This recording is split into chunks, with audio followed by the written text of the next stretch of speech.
Health session. And today we're going to talk about COVID vaccine with regards to facts for the community. I know that a lot of us, a lot of our branches have had several conversations around COVID. And taking that into account, we hope that today's conversation will be a further discussion of what we've already built on, so we can be informed as we continue to support our communities in understanding how we can mitigate the impact of COVID against our families, our neighbors, and so forth. So today, I would like to introduce to you our moderator. I have the pleasure of introducing Reverend Dr. Neely Williams, who serves as the patient community engagement strategist, patient caregiver, and advocate. She is currently the community engagement director for Tennessee SEAL COVID-19 project, which she'll tell us a little bit about. Uh, Reverend Dr. Neely Williams has been an active member of PCORNet, which is the National Patient Centered Clinical Research Network. She serves as a patient partner and co-investigator, and her voice is one that is a leader with regards to representing community voice and community perspective. Uh, Reverend Dr. Neely Williams is also a member of the steering committee of the Bariatric Shared Decision Making Project with Kaiser Permanente Washington Health Research Institute and the Preventables Project led by Duke University. Throughout the past 5 years, Williams has been an active advocate for patients and community members' role in biomedical research. She has given numerous presentations and workshops at national conferences, including PCORNet and PCORI meetings. She currently serves on the Stakeholder Advisory Board for the Vanderbilt Meharry Institute for Clinical and Translational Research, and as a member of the Dissemination Corps, where she's involved in ongoing research and publication activities. Perhaps most importantly, Reverend Dr. Neely Williams is the pastor of Community Concerns for New Unity Church in Nashville, Tennessee, and is a devoted mother to three, grandmother of 9, and great grandmother of 1. Reverend Dr. Neely Williams, thank you so much for Thank you. agreeing to be our moderator. Thank you. And I'm happy to be here with you this afternoon at the end of the week. And it is a fitting way to be able to sign off for the week as we work on this. And I know you guys will be probably working on through tomorrow.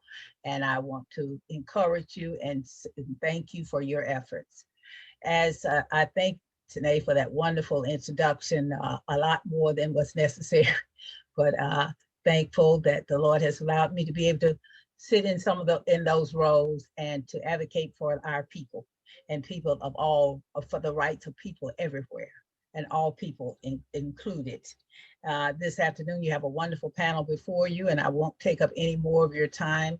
Our work is all consuming, and we are all over the place doing things. And I know that you all know about SEAL, and we're going to continue to work to educate our community about the things they need to know so they can make wise decisions about these vaccines and about how to take care of themselves and their families and keep them safe. This evening, I would like to introduce to you our first two panelists, and I'll just introduce them both and they will follow each other. But that is Dr. Michelle Fiscus will speak with us first, and following her will be Dr. Elizabeth Hart, if that's okay. And then we will hear this presentation, prepare to engage them with the best of our efforts and energy past there at the time of questions and answers. Dr. Fiscus. All right. Good evening, everyone. It's a pleasure to be with you. I'm Dr. Michelle Fiscus.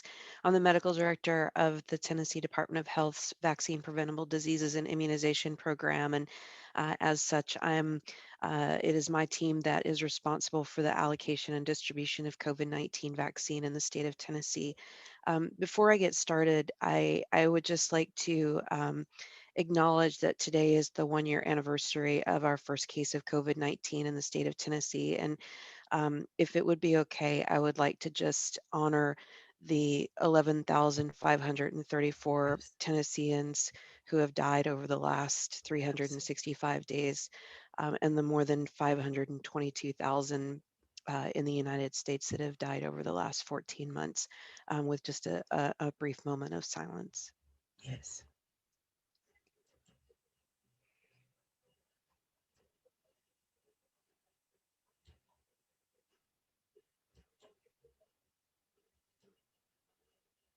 Thank you. So I'm going to share my screen with you, and what I hope is that at the end of this time that we have together, that you'll have a better understanding of the impact of COVID-19 in the world and across the state, and in your communities, and then also have a better understanding of the vaccines that we have available, the details around those, and hopefully get you to a place where not only would you be comfortable with the idea of being vaccinated to protect yourself and your loved ones in your community against COVID-19, but also be able to speak with others in your community and in your friends groups and in your families who might be hesitant about making that decision. Um, First, just to get a little bit of understanding of who I am and who the stranger is who's speaking to you. So, I'm a pediatrician by training. I was in private practice. In Middle Tennessee for about 17 years before coming to the Department of Health about 4 years ago, and stepped into this role in the Vaccine Preventable Diseases Program 2 years ago. And we have been in an outbreak ever since I got here. I stepped into a hepatitis A outbreak that was coming across the state. We had more than 2,000 cases. We thought that was a lot. A few months after that, we had a measles outbreak in East Tennessee with 542 people exposed in that. I thought that was a lot. And then we came to this, and those first two things were training wheels for what has been a big old monster truck that has rolled over all of us for the last year. And I was having dinner with a friend last March, and we were having a dinner party at our house, and some friends from church, and one of the gentlemen who was with us, who I didn't know, said, so what about this coronavirus that we're hearing about from China? Do you think it's a big hoax? It's just going to go away? And I said, this this virus, this pandemic will change every aspect of our lives.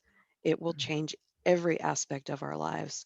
And that was about a year ago, and a couple of weeks ago, a couple of weeks before we got our very first case in Tennessee. And unfortunately, that has come to bear.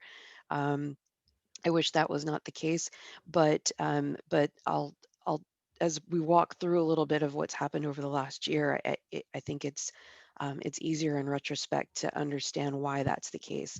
So my program in the Department of Health runs the Vaccines for Children program, which is an entitlement program to make sure that children who are uninsured or underinsured or covered by TennCare have access to vaccines at no charge to them. We vaccinate or provide vaccines for about 800,000 children every year, about 2 million doses of vaccines a year.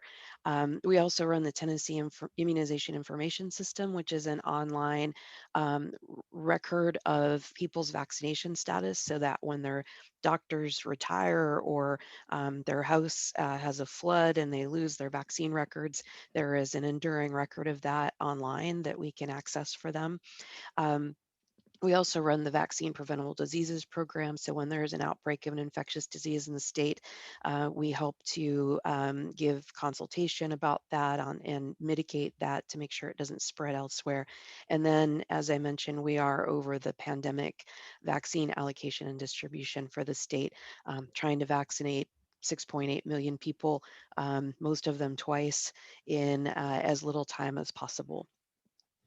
So, you just to kind of think about where we are in the world right now, we are at 115 million cases globally across 192 countries, with 2.5 million people who have died from this disease, and it is wretched. And um, the United States, far and away, has led all of these numbers, and not in a good way. The deaths, the cases, everything about this, the United States has been out in front of, and largely that's because we did not have a national strategy to battle this, and the states and the communities were pretty much left to fend for themselves. The graph that you see at the bottom right is that the epi curve. So each one of those little lines is a day of cases across the world, and you can see that those cases got up to about 800,000 cases a day at one point. And you can see that we are finally, just since about the middle of January, coming down the other side of this as a globe. And some people will talk about flu versus coronavirus. And I think it's really important to have perspective on this. So this is no flu that we've been dealing with. As I mentioned, we've had 2.5 million global deaths in 14 months, over 500,000 deaths in the United States. And the North America has only experienced 5 pandemics in a little over the last century. All of those were flu pandemics. The last one, as you remember, was in 2009 with H1N1. And the fact that pandemic had a death toll of 12,000, and we are dealing with 520,000 Americans who have died, is just breathtaking. That the global deaths from H1N1 have been surpassed by the United States deaths from this coronavirus pandemic. Um, in 1968, there was a bird flu that came through. In 1957, there was another avian flu that came through, and then the 1918 Spanish flu that had 50 million deaths globally, 670,000 deaths in the United States. And every one of these tolls has been passed by our numbers in this pandemic. So we have surpassed the global and U.S. deaths for every pandemic for the last 100 years, all the way back to 1918, and we will, I fear, hit that 670,000 deaths toll in the United States. And you think about where healthcare was in 1918. We didn't have ventilators or antibiotics to fight secondary infections. We didn't have infusions of monoclonal antibodies, or even know to put people belly down to try to save them. This is astounding that we are where we are. The one bright spot that has happened out of all of this has been the complete lack of influenza this season. And really, when you think about that, the only excuse for that has been because we have been socially distanced, we have been staying home, we've been working from home, we haven't gathered, and we're wearing masks and washing our hands. And so these are overlaying flu curves for the last several years. The last one, the 2019-2020 season, was this green three humped line. That's because we had three different strains that came through and had new spikes during the season. And then down here in these red triangles is where we are this year. We have not seen a flu season like this in a very, very, very long time. And the dotted line above that is the epidemic threshold. So we never even came close to having an influenza epidemic in the United States this year, which is very similar to what's been seen in the Southern Hemisphere. It's what we saw in Australia over the summer. We hoped it would be the case here. This has really been seen all over the world, that these measures that we've put in place to prevent the COVID-19 virus from spreading has actually stopped influenza, and we should see a significantly larger decrease in death toll this year. Um, I'm very excited to say that so far we have not lost any children in the state of Tennessee to influenza. That's the first time that I've heard that we've had a death toll of 0 for children in a very long time. When we look at how our country has fared with COVID-19, we are the green peaks here. So these are the epi curves for the country, and the purple one is India. So India has about a little over 2.5 times the population of the United States. they came flying up with their case counts in September and went way past us. And I really worried that they were going to just keep going because of their population. And they just came right down the other side of it, as every country should have, while the United States went up and then kept going up, and really just had its first decline, a significant decline in cases since about the middle of January. Brazil, where tracking is coming back up again, so that's concerning. Most of the European countries are coming back up again. Although, if I projected them against the United States here, they would basically be flat lines at the very bottom of this graph. So, again, just showing what an outlier the United States has been.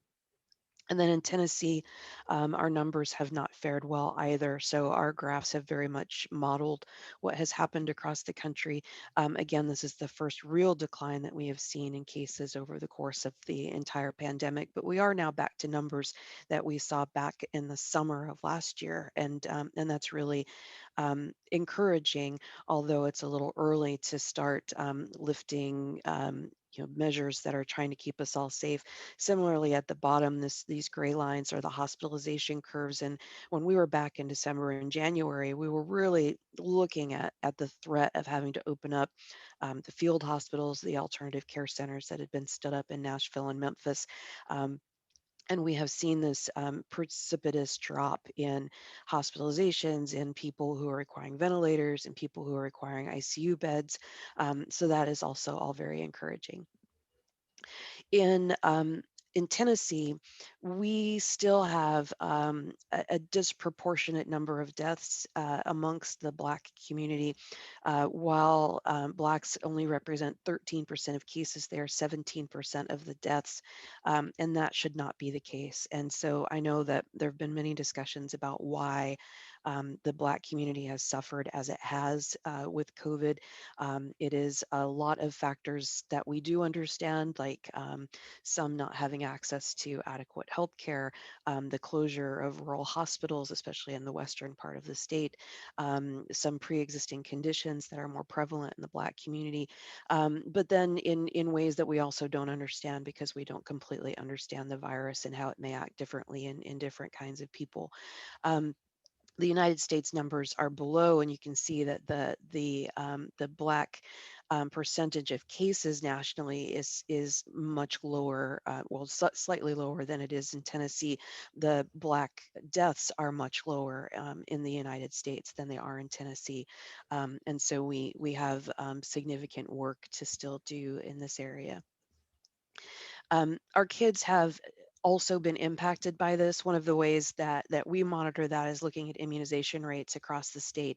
And in this graph, the blue line is the 2019 immunization rates. We are very good at immunizing kids in Tennessee. The red line is the 2020 immunization rates, and you can see we got our first case in March. We had a downturn in immunizations even in February, which it probably means that people were already hesitant about going to doctors and health departments to get their children immunized even in February, as they started to hear about cases showing up in other states in the country, and then when we got our first case in March, really everyone was kind of lost. If you remember, there was no PPE for doctors. They didn't know how to open their offices. They didn't know how to see sick people and well people at the same time. The health departments began to have to start worrying about contact tracing and quarantining and isolating, and then testing, and now immunizations. And so it really took their efforts away from the work that is typically done in health departments. And as a result, we saw this huge decline in immunization rates in children. So that this graph is for children 0 to 18. And so what that means is that we have many, many children who are in Tennessee who are under immunized or unimmunized. And that puts them at risk for other even more um, infectious diseases like measles and pertussis or whooping cough, that can be deadly in infants and spread much more quickly than the SARS-CoV-2 virus that causes COVID-19. So this is hugely concerning to us. And we really need to do a lot of work this summer to get these children caught up. Similarly, we saw declines in the measles, mumps, and rubella vaccine. We did a pretty good job with young children. The priority was to get children ages 2 and under vaccinated, but you can see in the 4 to 6 year olds, this is a shot that's needed for kindergarten entry. And our schools started remotely in a lot of cases, and schools were so overwhelmed with just trying to stay open that they didn't have time to go look at shot records and make sure that kids were adequately immunized as they should be before they started kindergarten and seventh grade. And so, again, we see these huge losses in numbers of children who were vaccinated appropriately, and we have a lot of catching up to do. When we look at the impact on children nationally, Tennessee ranks second in the country for the cases in children per 100,000 population of children. Second in the country. I think our population is about 16 or 19 in the country. And so, is this because we had schools in early? Is it because we haven't really thought about the impact of COVID-19 on children, and people think that children don't get this disease?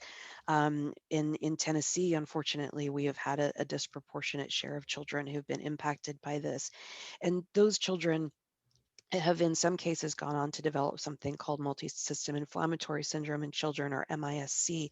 And so these are children who get the COVID-19 virus, the infection, and they may not even have any symptoms of it, but 3, 4, 5, 6 weeks later, they go into a multi-organ system failure, and they get heart damage and kidney damage and respiratory failure. And these kids are on ventilators and ICUs. They end up on dialysis. Many of these will have permanent heart damage. And 2,060 children have been identified so far in the country, with 30 of them who have succumbed from this MISC phenomenon. And Tennessee is one of the leaders in that. And so that makes sense, right? If we're number two for the number of the population of children who've been impacted by this infection, then we should have a pretty high number of MISC cases as well. And this is a disease that very much disproportionately impacts Hispanic and Black children. And that has been the case in Tennessee as well. So these are usually school age children. The median age is about 8. Um, We've seen it in infancy all the way up to early adulthood, but we have seen the majority of children in Tennessee who have been diagnosed with MISC be of Black or Hispanic origin. So again, the need to protect our communities is just really imperative, and for our children especially. And so the American Academy of Pediatrics, which in full disclosure, I'm a board member of, recommends that anyone who is 16 years of age and older who meets criteria to get a COVID-19 vaccine get one. And the reason that's 16 is because we don't have vaccines that are approved for children under the age of 16. And so in order to protect those children, we really need to make sure that the adults around them are protected as well. There are lots of resources online that are helpful for the community at large. One of the resources that I like to use is healthychildren.org. This is a website that is parent facing from the American Academy of Pediatrics. Everything that is there is apolitical, it is science based, and at the AAP, we are unabashedly pro child, ferociously pro child. And so you can find good resources there. Another good place is the Children's Hospital of Philadelphia that has a vaccine education center. If you have any questions about any component of vaccines, or any myths that you might have heard about vaccines, you can go to the Vaccine Education Center from Children's Hospital of Philadelphia and get the real information around that. Again, it's a non-government site, it's nonpartisan. It is just there to educate with science. And then there's also really good resources from Vaccinate Your Family, a nonprofit that works to help individuals understand the importance of vaccines, combat vaccine misinformation, and promote the importance of vaccines. They have social media posts and blogs and lots of information there that can be helpful. So I just told you a whole lot of doom and gloom, and so I want to talk a little bit of happiness and hope for and it's I think it's fitting to commemorate that on this a sad day that marks the 1 year anniversary of the first case of COVID-19 in Tennessee. We crossed the 1 million people vaccinated mark, which is just phenomenal that we've been able to do that. And to put that into perspective, I mentioned at the beginning of the talk about the Vaccines for Children program. In the state of Tennessee, we vaccinate about 2 million children in the Vaccines for Children program over a year. We have vaccinated 1 million Tennesseans in about 10 weeks. In Tennessee. And so that has been an amazing effort from your public health partners, your hospitals, the pharmacies, the chain pharmacies that have helped protect the residents of the long-term care facilities in the state, and others to get a million vaccines, a million people vaccinated. It's 1.5 million doses of vaccines into 1 million arms over the last 10 weeks. We did write a plan and submit that to the CDC back in October when we really had no idea what any of this was going to look like from the vaccine standpoint. You can find that on the Tennessee Department of Health's website at tn.gov/health. It will always have that draft mark across it because it is an iterative plan. We update it constantly about every 2 weeks. There'll be a new version of the plan posted on Monday. It's about 55 pages long. It is not terribly stimulating reading, but if you're interested to know more about the thought process on how vaccines get into arms in the state of Tennessee, I would encourage you to take a look at it. One of the things that you'll see there is this attempt to put everything that we're trying to do into one PowerPoint slide, which is pretty difficult to do. So when we were writing the plan, the first thing that we wanted to always have as our North Star of this is equity. And a lot of the information that we put into our plan was put in at the suggestion of guidelines that came out from the National Academies of Sciences, Engineering, and Medicine, and their guide to equitable distribution of COVID-19 vaccines. And that's something that we really took to heart in our program and something that we have continued to defend throughout the time that we've been administering vaccines in Tennessee. So equity is a cross-cutting consideration across everything that we do. Every population group in the state, regardless of healthcare, regardless of transportation, regardless of education, regardless of any of those things, should be able to access this vaccine when they are in the eligibility phase to be able to get it. And that is work that we take very, very seriously to work on making sure that those vaccines are available. Um, when we first wrote the plan, we had these kind of blue stair steps of risk-based criteria to get vaccines. And the first group that we wanted to get vaccines into were our healthcare providers. Um, Especially in hospitals, we knew that that surge was coming. We needed to make sure that the hospital infrastructure was protected, and then also the outpatient healthcare infrastructure. There have been some other categories that have been added to that: the residents and staff of long-term care facilities, people who might qualify to be in a nursing home but are cared for at their home by their relatives instead. First responders, all of these have been added to those early phases. And then we have just moved into the phase to work to protect teachers. The federal government just put out a directive to the states to make sure that we were vaccinating teachers. We had that in our plan long before they made that suggestion. Um, and then on to phase C, which opens on Monday, which is a huge phase.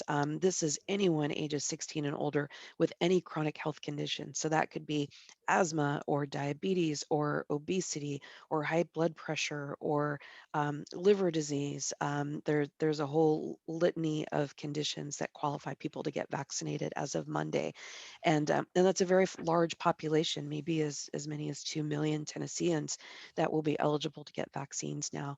And then some critical infrastructure individuals. And so this is literally the people who keep the lights on and the buses rolling and the planes flying. Everyone considers themselves an essential worker. Not all of that is critical infrastructure that we actually have to keep in place to make sure that people can live the lives that they need to live. And then lastly, the last phase is for congregate living, and also grocery workers. And this also includes the corrections population. And that's not the last phase. That's just the last of these priority groups that we've put in here. There are a couple million Tennesseans behind these phases. Um, but we realized that this did not capture the population specifically that was driving morbidity and mortality in the state. And so we added these age-based criteria. And so in December, we began vaccinating as a priority individuals who were 75 and older, who were not in nursing homes, because it was still that population that was driving the bulk of our deaths and our hospitalizations in the state. In January, we were able to move to 70 plus. In February, we moved to 65 plus. And we'll continue to move through these until we can get vaccines into every arm that's willing to take one. So this 1C phase that opens on Monday, again, individuals 16 and older with a list of chronic health conditions, also women who are pregnant and their permanent household members who are over the age of, or ages of 16 and older, can get vaccinated to help prevent COVID-19 in that pregnant woman and also in her newborn baby. Also, individuals who are technologically dependent, so people who have trachs or require respirators or who are on dialysis, can get vaccinated. And if they are technologically dependent but too young to be vaccinated, then we'll vaccinate their household members to try to protect them. And then also household residents and caregivers of children who are considered medically fragile. So they are children who have complex congenital heart conditions. They require other special treatments and attention, or they qualify for the Katie Beckett waiver, which is a program to extend 10 care benefits to families who otherwise would not qualify for 10 care. So again, a huge group of individuals that will be able to get vaccinated now. We have seen 1.8 million doses of vaccines delivered to the state of Tennessee. 1.5 million of those have been put in arms, and those arms are mostly over the age of 60. 1 in 7 Tennesseans have at least one dose of vaccine at this point. 54% of the entire population of people who are age 71 and older have at least one vaccine, and 38% of the population that is 61 and older has at least one vaccine now. And as I said, a million people vaccinated and more than a half a million who have been fully vaccinated. Um, of those vaccines that we've received, 81% of them are in arms. It will never be 100% because many of these vaccines require 2 doses. And those second doses are shipped out to the providers about a week to 10 days before they're actually due to make sure they have them in time to administer. So I am actually very happy with a number at 81%. The national standard is 75%, and we always want to be above the national standard. So we're pretty happy with that. I wanted to draw your attention to a few things. So first is that because we prioritized people who are older, who are driving the morbidity and mortality in the state, we have concentrated these early vaccines into the older population, and that has made a difference in hospitalizations and in deaths in the state. Um, our Black or African American population has been a little bit slow to take vaccines for a lot of reasons that I know you all are familiar with. But we have seen a significant increase in just in the last couple of weeks, with this number increasing by 17% in the last 2 weeks, which is really exciting to see that we have some increased uptake in the Black community, and a lot of that is due to the efforts of people like Elizabeth Hart that you'll hear from in our Office of Minority Health and Disparities Elimination at the Department of Health, that's been working with the faith-based community and others to try to get individuals vaccinated. And then the last thing I'll bring up about this is the male to female ratio here, where we have substantially more females that have been vaccinated than males for probably a few reasons. One is that we vaccinated healthcare workers first, and there's a lot more women in healthcare. Second, because women generally tend to take care of themselves and seek care a little more readily than men do. And third, because honestly, men don't tend to live as long, and so when we're concentrated on the 75 plus population, we're going to get more women vaccinated. Um, I wanted to show this graph. So this is the uptake of so the percentage of vaccines that have been delivered to the white, the black, and the unknown demographic. And the reason the unknown number was so high in the beginning was because of a software issue that we had with the system that we track immunizations in, the immunization record, where if you did it in a mass setting, so you've got a drive-through or a place where thousands of people are coming in, and you're trying to do this rapid entry to record those immunizations, it did not allow for the capture of race. So we had this huge number, almost 50% of people that had an unknown race demographic. Um, what we were able to do is work with the vendor and get that put into place. And we were able to do that before the second doses were due for the first people who were vaccinated. So we were able to get the demographic information for a good number of those people. And now this unknown percent is down to about 14% or so, which is great. We have seen, as I mentioned, a steady increase in the percentage of vaccines that have been administered to Blacks in Tennessee. And that's very exciting.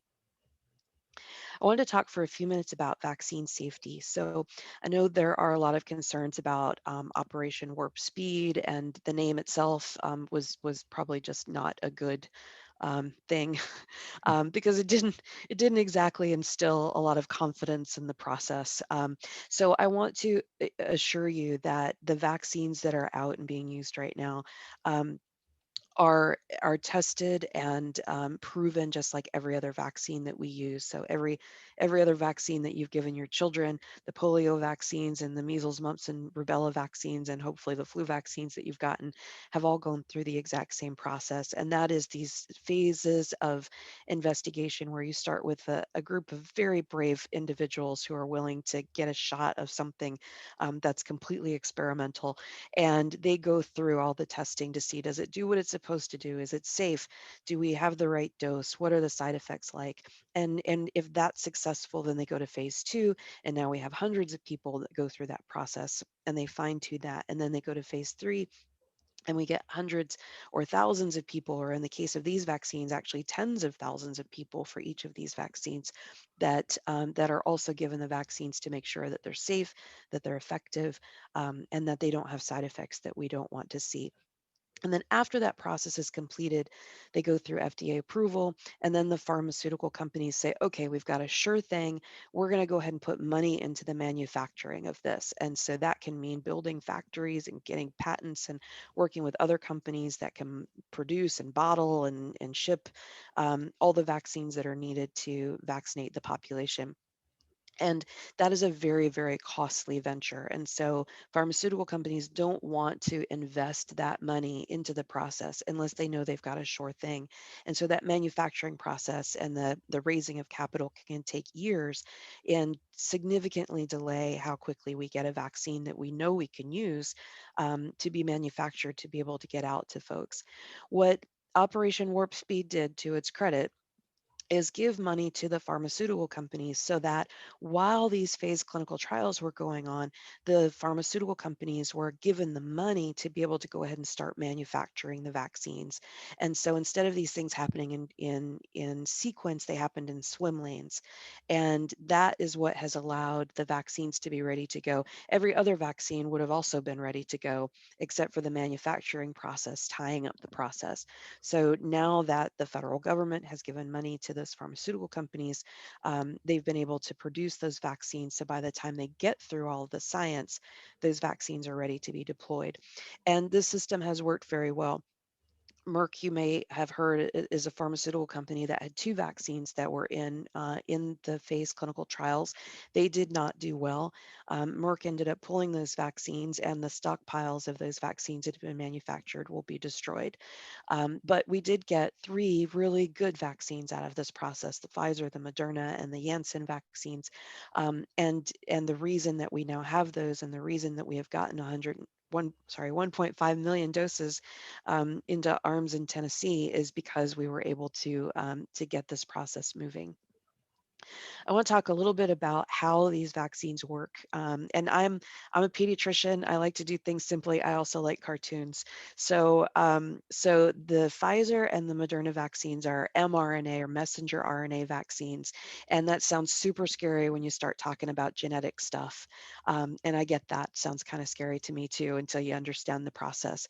So these work by giving a recipe to the body to make a protein that's on the surface of the coronavirus. And then your body makes antibodies to that protein, and then it remembers that, so that if it ever sees that protein again on the surface of a coronavirus, it knows to destroy it because it shouldn't be there. So everybody's seen this little coronavirus guy with his little spikes all over. These are the proteins that are the projections on the surface of the coronavirus. And they take a recipe. They were able to make a recipe to make that particular protein. So I liken this to my grandma's chicken salad. So they make the recipe, they put it on a little recipe card, not really, but go with me. And they say, okay, we're going to take that recipe and we're going to give it to the muscles in your arm, to the muscle in your arm, your deltoid muscle, and cause a few of those cells for a very short period of time to actually make that protein. And so it's just a few cells in your arm. The mRNA actually dissolves and disintegrates after just a couple of hours. The body can no longer make the protein. But what happens is that the body sees that protein and says, that does not belong here. I'm going to make antibodies because we need to get rid of this.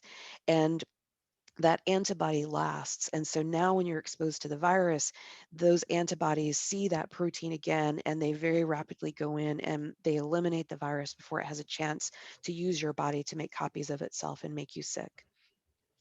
Very similarly, the Janssen, or Johnson and Johnson, you'll hear it Janssen, Johnson and Johnson, J&J, it's all the same, just one vaccine, it's all the same. Does a very similar process, except it uses what's called a replication defective viral vector, which is way too much words for me. Basically, it takes a super weak virus that can't make copies of itself and make you sick. And instead of this time taking that spike protein and taking the recipe and giving it directly to you, it takes the recipe and it gives it to this little virus that is completely harmless, and it carries the recipe. And that's what's given in the shot, is this very weak little virus that carries the recipe into the cells in the arm, does the same process, makes the antibodies to the protein, and then the next time you see the virus, it kills the virus so that it can't make you sick. After you get one of these vaccines, the common side effects are the same things that we see with every other vaccine we give. A little redness and swelling at the injection site, maybe some headache and feeling a little off for a day or two. You might get a little achy. Some people, especially younger people, could get fever and chills and feel pretty yuck for a day or two. And if it's a two-dose vaccine that you're getting, like the Pfizer or the Moderna vaccine, you may feel a little worse after the second dose. And that just means that your body has recognized this, and it is sending out things to make sure that it kills that protein that it's seeing. Those symptoms usually are gone after a day or two. Getting the vaccine does not make you test positive. If you were to get a nose swab or to get a throat swab to see if you had COVID-19, it would not be positive because you just because you got vaccinated. It would be positive if you actually were infected. One of the nice perks is that if you're vaccinated, you don't have to quarantine if you get exposed, as long as you're 2 weeks after you're done getting your vaccines, and you don't have to quarantine for the next 90 days. And then that 90 days will probably be extended as we have more science to back that up. And in the meantime, we still need to maintain the physical distancing and the masking and all the things that we've been doing so far. And then I want to talk for a few minutes about how, Excuse me, Dr. Fiskus, we have yes, about 15 minutes left in this session. So I'm wondering if we could, if Dr. Williams, how you would like to proceed with the last 15 minutes in the health session. We still have Q&A Yes, and I was just about to make the same statement that you're making and thank you. suggest that Dr. Hart, give us her some. Your stuff is so rich, and you are answering the questions we had. So I really want to encourage everyone to put your question in the chat, and so that we can get the meat of this, and we'll. I'm sure that the NAACP will find another way to bring this into conversation. sure thing. Thank you. Thank you so much, Dr. Viscus. Will your slides be available? I'm happy to send them. Okay, thank you. So thank you, Dr. Fiskus. That was amazing, and all the wonderful knowledge Yes. that you and your team have and that you have shared with the Tennesseans. They truly are our backbone right now, and I certainly send all my good wishes to that team. They've been working really, really hard. My name is Elizabeth Hart. I'm going to keep this very, very brief because I know you all have questions. I am the director of the Office of Faith-Based and Community Engagement at the Tennessee Department of Health. And, I basically just communicate all the wonderful things that Dr. Fiskus and her team do. And behind the scenes, I then talk to folks like yourselves around the state. And one of the things that we are doing right now is encouraging people to get that vaccine. So as she was walking through what the mRNA is, how it's working, what the J&J is, what the Pfizer, Moderna, all that kind of good stuff, that we'll be able to get that presentation to you all. It's my job really to encourage you all to get the vaccine. I can tell you, I've had my first dose. I happened to be on a list last Friday, and I cannot tell you how excited I was. On late Friday afternoon, I was sitting at home. I got a random phone call because I was on one of those lists where they had extras left over from that day, and they could not let the vaccine go to waste. My birthday was Saturday, and it was truly the best birthday present I could receive, is getting that first dose. So I certainly do encourage you all to get it when you are available. I'm going to keep this very brief. I'm going to share my screen, and I'm going to show you real quickly how to get information about all the things that Dr. Fiskus and her team are doing, but also how to get that very important appointment. So really, the website you need to know is covid19.tn.gov. When I get done talking, I'll be sure to put that in the chat. It's real simple, covid19.tn.gov. We've made it very easy for everyone to get information about the vaccine information and appointments in your county, as well as the data that Dr. Fiskus was talking about. All things you want to know about your county are right here. It's a drop-down box. All you have to do is find the county in which you live. For the vaccine information and appointments, the same exact situation. Let's say you live in, let's say Anderson County.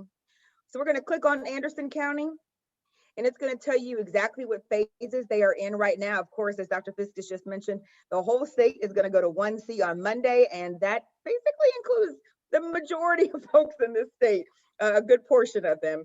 So that will all get updated. If you are someone who is not exactly technologically sound and doesn't really want to mess around with the computer, there's a wonderful phone number right here, 866-442-5301. There are operators standing by who can assist you with getting those appointments. If you are technologically sound, you can click on this button right here, that big red button. It's actually going to take you to another website. That's vaccinate.tn.gov. That's a whole different site, but it's connected to the main site, where we will ask you to fill out some information. It's the questionnaire, and I won't go through this because we are short on time. There's about 10 or 12 questions that they'll ask you: what county in which you reside, your age, do you have any comorbidities such as diabetes or hypertension, those kinds of things. So we make sure that you are eligible for the vaccine, as we talked about on 1C on Monday. As soon as you go through that, it'll ask you for your information, your email, and your text, a phone number for them to text. And it's just easy as that, 1, 2, 3. So I really wanted to show you all exactly how to get that information. I'm going to go back to this main site here. And again, if you have any questions whatsoever about the COVID-19 vaccine, the data, one of the beautiful tools that we have on this website, I'm circling it right here, is the FAQs about all things COVID-19. But if you have questions about the vaccine, and I'm going to click on it because my face is covering up what I really need to see. COVID-19 vaccine FAQs. I guarantee half the questions you all are getting ready to ask in these last 10 minutes are right here. Dr. Fiscus and her staff work really, really hard every week, and they do update this every Wednesday evening. So you can keep checking back on this site. About 5 or 6 o'clock in the evening is when it is updated. So I'm pretty sure if you have a question, it's probably already been asked in previous presentations that they have done, and you can see the list right here. The last thing I'm going to mention, because I want to leave the 10 minutes for the questions, let me stop sharing my screen so I can come back to the full screen. One of the things that my office is doing is I am sitting on Zooms all day, every day, right? I can be in Memphis at 10 o'clock and in Knoxville by 11 o'clock, which ordinarily I cannot do. And the beauty about Zooms and WebExes and Teams is that I'm able to talk to folks like yourself to get the information out, walk you through how to get an appointment, and also help you better understand that the mRNA vaccine and all the wonderful things that Dr. Fiscus just talked about at a very, very plain language level. I as a Black woman, I can tell you that my grandmother has passed down stories. I get it. Trust me, I get it. And Dr. Fiscus and I had a very long conversation at the beginning of this pandemic, and she was able to educate me and made me feel comfortable. And hence the reason why last Friday I was super excited to get my first dose of the COVID-19 vaccine. And I really do encourage all of you. I said that was the last thing. I promise you, this is now the last thing. If you are a church, if you are a faith organization, we are helping you all get your seniors especially vaccinated. As we hit that trigger on Monday for 1C, we are really looking out for our seniors. And if you are a faith leader or an organization that has senior populations, I'm also going to drop my email in the chat. It's really easy. It's just elizabeth.hart@tn.gov, no relation to Kevin Hart. Send me an email and I'm able to help you to get resources in your communities to make sure that you get an appointment, especially those that are in Shelby County and Davidson County. We are working with our federally qualified health centers to make sure that we are utilizing them to get these appointments for our seniors. If you want to have me come on do a presentation for your organization, also send me an email and I'm happy to do it. There was a question earlier in the Q&A that asked if there is money for nonprofits, and yes, there might be. So also send me an email. We are going to be working with organizations and faith institutions to make sure that we have access, that folks have access to the vaccines, and we do not want anything to be a barrier, including transportation. So I say all that to say, if you have any questions about engagement and outreach and all the things minority health, all the things about appointments, send me an email and I'm happy to assist you. Now we have 8 minutes left tonight. I got that all in. You did an excellent job. You did an excellent job. We thank both of you. Full disclosure, I have 17 years of public health communication, so I know how to. Yes, crunch it. And we are so grateful to this. That is some of the richest stuff that we've heard. Some of it may be stuff that if our general audience may not have full breakdown of, but we are so grateful for these resources that you have given us, especially Dr. This is some of your detailed data and stuff like that, but that's not a problem. We are just grateful that you all have been able to provide this. We're grateful to know where this information is. We have to speak to our people. We have to speak to them in a language in which they can hear. And so grateful to you, Dr. Hart, for showing a pathway for trusted voices in our community. And you know who you are. You know who is listening to you and saying, you're not taking it, I'm not taking it. So if that is your voice that's going out, I don't care if it's one person or 10 people, please reach out for more information. The goal is to make sure you have all the information you need to make an informed decision. If in the end you still determine not to do this, not to take this vaccine and take that risk, we want to know we've given you everything you need to make sure you were fully informed. And I am so grateful for these ladies doing this wonderful work. And God bless you. God bless all of you with all your questions. And most of all, they wanted us to make sure that we tell you thank you for all this. And thank you for the work you're doing in the timeless hours. Yes, we don't like Zoom, but guess what? Zoom is working. and more people than ever before who were not electronically savvy or doing computers. I mean, I've got uncles and aunts who get on Zoom that I never thought would have been on Zoom, but they get on Zoom because necessity is the great mother of invention. And so we know how to use what we have, and we have Zoom, and we're grateful for that. I'm going to ask our speakers just to give us a culminating statement.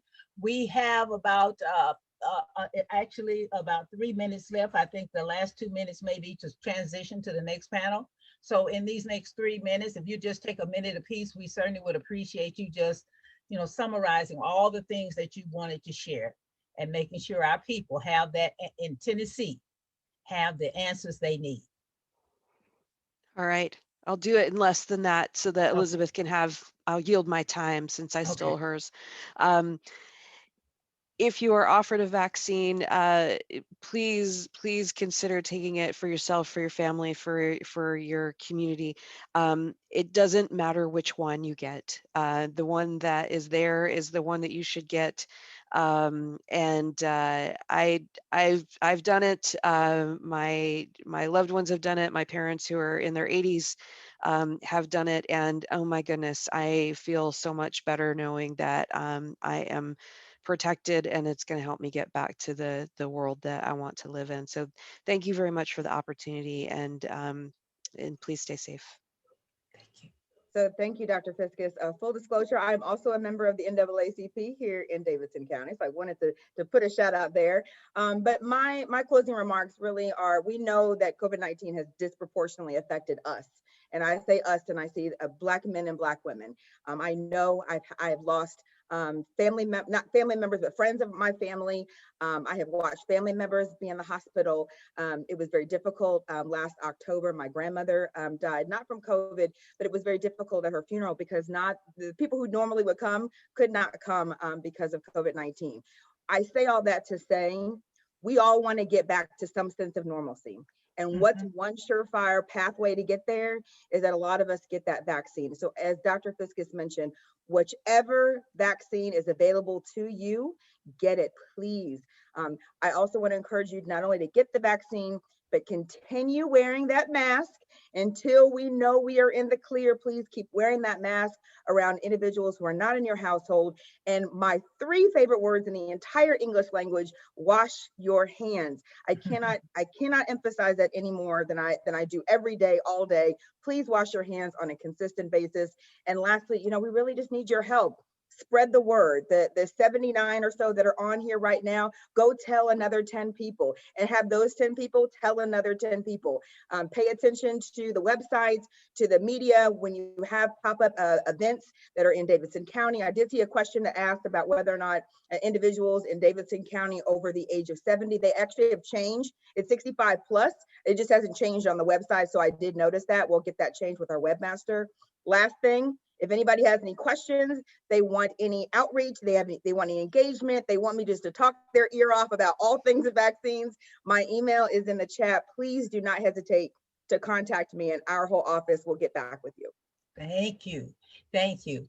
In addition to all the wonderful things we have going at the state, we want to also refer you to Tennessee Seal, which has a combination of some of the same information in different translations and different resources that you can use to help educate your community also. We have lots of infographics. We have lots of different tools that are linked to the National SEAL program, as well as to our local effort. And also, please contact us. If you need anything, just leave us a message there at tennesseeseal.org. And we will be happy to work with you to help you educate your community. We have a community-wide collaborative that meets on the second Tuesday, I believe, of each month. And it will be meeting this Tuesday to talk about ways that you can educate your community and your constituents. We are going to now roll back to Tanae, and we'll be hosted to the next, move to the next host session. Thank you, ladies. Thank you, thank you, thank you. And thank you to the audience of 80 people who stayed with us. Thank you. Thank you. And actually I did ask for permission from Daphne and President Sweetlove, if we can have just a couple of minutes for questions. This is a group that has to get a question in, and I will not, they will not let me live it down if I don't make space for one or two questions. So Dr. Fiscus, Elizabeth, could you stay with us for just a couple more minutes? Would you mind? Okay, great. Thank Sure. you. I'm going to ask Harrell Carter to elaborate on his question with regards to funding. I know that the details will come, but Mr. Carter, I'm wondering if you could shed some light on the background behind your question. What are you thinking in terms of what would be helpful for our branches if we had funding? And so if you can ask your question with that in mind, that would be fantastic. Yeah, thank you, Tanae. And yes, the great presentation, guys. One of the things that we want to know, do we have funding available? Because we need to reach our media, our newspapers, as well as our television and radio media. We can do some things on social media, but we're wanting to really saturate our community using our voices, the trusted voices in our community, to address the issues of making sure you're getting not only tested, but getting the vaccine when it's your turn. And we want to be able to do that in such a manner that we don't create any confusion with what the majority of our members of our community wants everyone to be tested, because it is the one that we, in order to reach herd immunity. So any thoughts along those lines in reference to media participation and resources for that? So, Mr. Oh, go ahead. Go ahead. Dr. No, Fisher. go ahead. Okay. So, Mr. Carter, so in about 6 weeks ago, in my previous role, also at Tennessee Department of Health, I was the Associate Director of Communications and Media Relations. So, all the commercials that you've seen about COVID-19, that was me. If you've been paying attention to the TDH Facebook and Twitter and all the Instagrams, that was me. So yes, we are working on that, and so that is to come. I don't know how quickly, as you know, it's government, so nothing happens, tomorrow. But that definitely is in the works. If you'll send me an email offline and we can have a further conversation, we want to make sure that we're actually reaching that population. So we've done commercials, for the larger population. We've done some targeted messaging through some particular radio stations and newspapers. We did some campaign ads with, Nashville Voice and others, Tennessee Tribune. And so talk to me offline about this, and let's get a plan of action together. And I'm happy to work so that we get that message to the right population. Thank you very much, Ms. Hart. You're welcome. And then lastly, Dr. Fiscus and Ms. Hart, I'm wondering if you could sort of maybe just briefly address how we should understand the decision-making process for the state vaccination plan. Specifically, how does the state determine the distribution process across the state? When it comes to the task force, who's at the table? Do we have representation from diverse communities, particularly African American communities and Latinx communities? And is there anything specific that we should know? And I'm really thinking about this from the equity angle and the conversations that we're having around the country, around making sure that our voices are lifted up to be a part of the process. And so I was wondering if you could maybe speak to that. And if you like me to clarify anything, I'd be happy to do so. Oh, thanks, Tanae. So, first, the Tennessee plan has been lauded nationally as the most equitable and scientifically based plan out of the 64 jurisdictions in the country, the tribal states and territories that receive COVID-19 vaccine. And we really have put a lot of effort and attention into that. We do have a stakeholder group that has been meeting with us every other week since September, I think, that does represent communities from all across the state, both minority communities, people with disabilities, the Department of Corrections, immigrants and refugees. We tried to get representation from all different walks. We also have bioethicists that are involved in that group to help inform some of the decisions that we make. And then the plan itself with respect to how we work to equitably distribute vaccines, we have identified the 35 counties in the state that have the highest social vulnerability index. So this is an index that looks at race, education, housing, access to healthcare, and poverty, among other factors. And those 35 counties get a little extra vaccine off the top to be able to move through those phases that I showed you in that first slide a little more quickly. We know that those communities are less resilient to adversity. We want them to be able to maybe get to 65 or 55 or 1B or 1C faster than maybe a better resource community.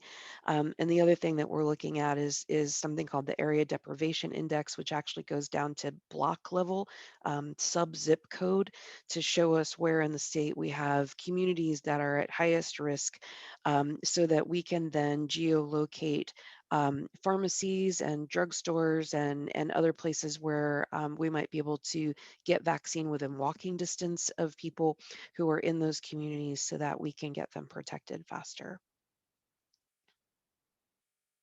And Tanae, I just wanted to add one little thing as well to Dr. Fiskus's answer. One of my responsibilities in my role is over the statewide health disparity task force, and of which Dr. Fiskus has come on multiple times to answer questions directly from our task force members. And of course, that task force is made up of all groups, mostly minority groups across the state of Tennessee. If anyone is interested in participating in that statewide health disparity task force, we don't always talk about COVID-19. We talk about all kinds of other things health related, but the questions that have been asked by this group, we make sure that we are listening and making sure that we are addressing those communities. That's how we ended up having this helping out Shelby County and Davidson County, because we heard a need of seniors that were struggling to get appointments. And so again, I've dropped my email address. I'm probably going to get a bunch of emails from you guys this weekend. If you are interested in joining the statewide health disparity task force to help out what we're doing at the state, I encourage you to do so. It is every Thursday at 1 p.m. Central Time. But certainly feel free to send me an email and I can give you more information. Thank you both. And I know those task force meetings. I have trouble. I have a conflict, but I have it on my calendar, so I'm ready to join and be part of that conversation as well when I'm able to. Reverend Dr. Neely Williams, Dr. Michelle Fiskus, Miss Elizabeth Hart, thank you so much for your presentations and your time this evening. We will be following up with questions, and for those questions that were not answered today, we'll do our best to make sure we get those answers to those participants or the audience members. Thank you so much. And Daphne, I'm coming back over to you. Thank you so much, Tanae. We want to thank you and your cohort, Ms. Jacqueline Favors Dalton, for pulling this together for us. You guys are an awesome team. So thank you to all, once again, to all of our presenters. We will now shift to our next forum, which is the Youth in College Community Town Hall. So just bear with us for about 15 seconds and we will do the shift.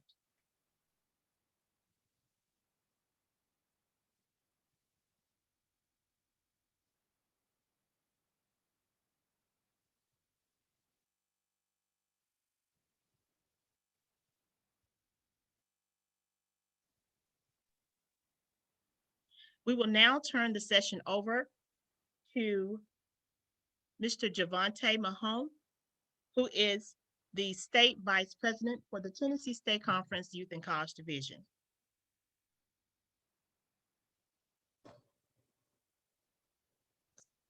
Hello, everyone.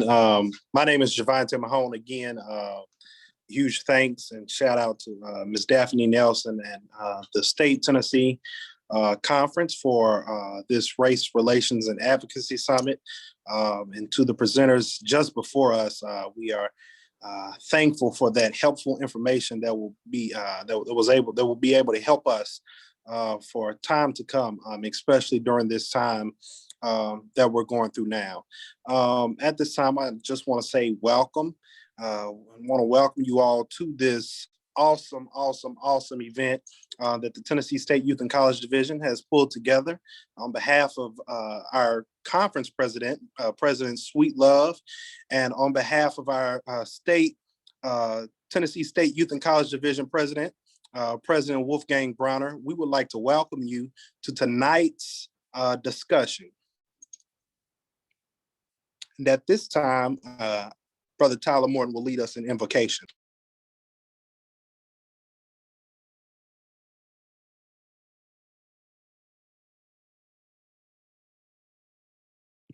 Here we go.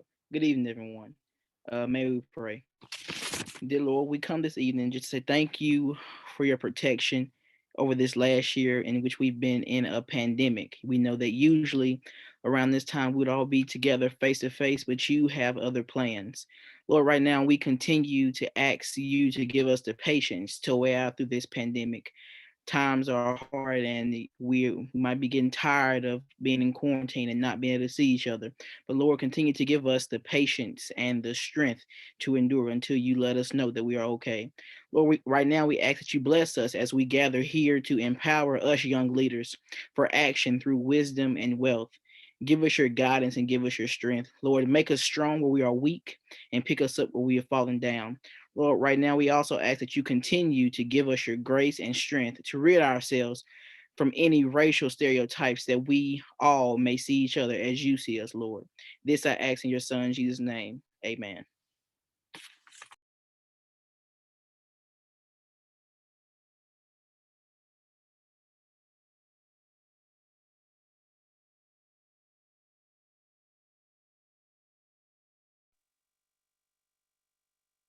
We will now have greetings from our National Field Director, Executive Director, Mr. Wisdom Cole.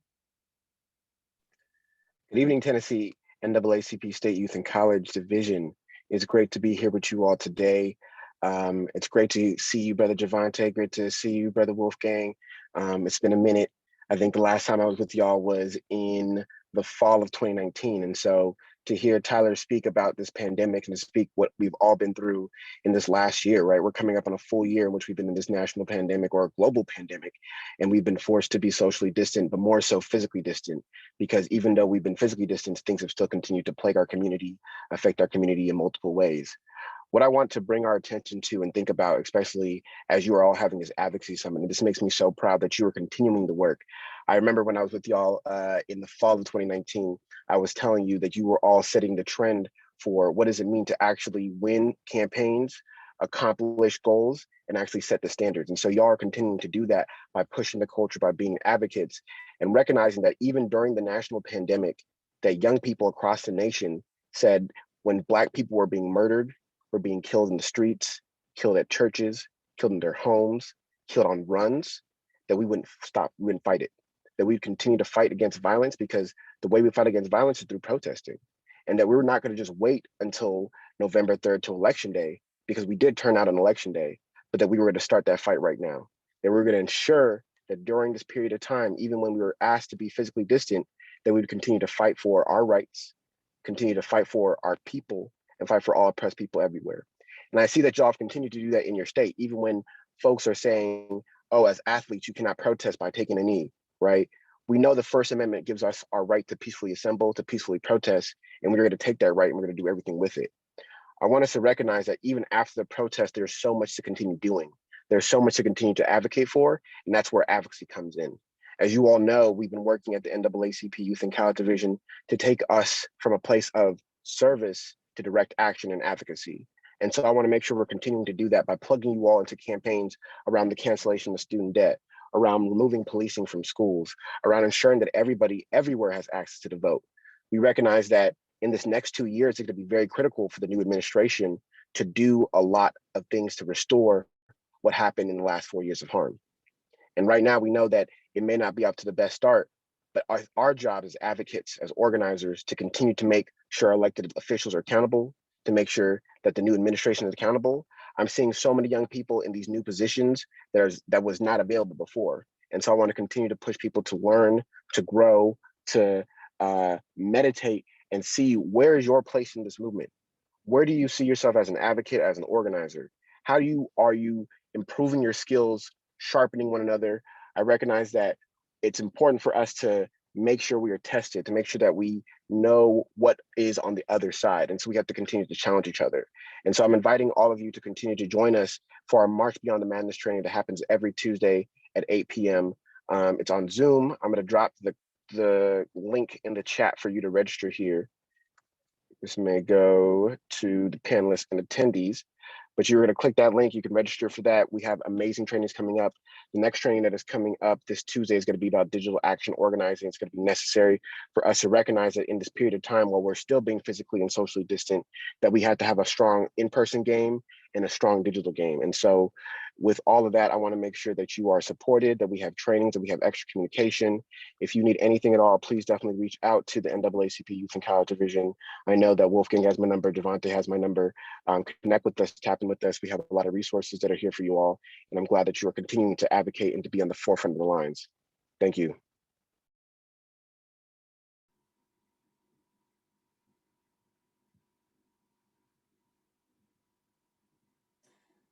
Good afternoon, everyone. My name is Paris Lee, and I have the pleasure of serving as State Advisor for the Tennessee Youth and College. I want to thank all of you for attending the Youth and College Town Hall on tonight. I encourage you to get engaged, ask us some really, really great questions. And my first task of the evening is to introduce our presenters. So I am going to share my screen for just a second here. And before we get started, I encourage you to please, any questions that you have throughout this whole town hall, please place it into the chat window or into the question and answer window.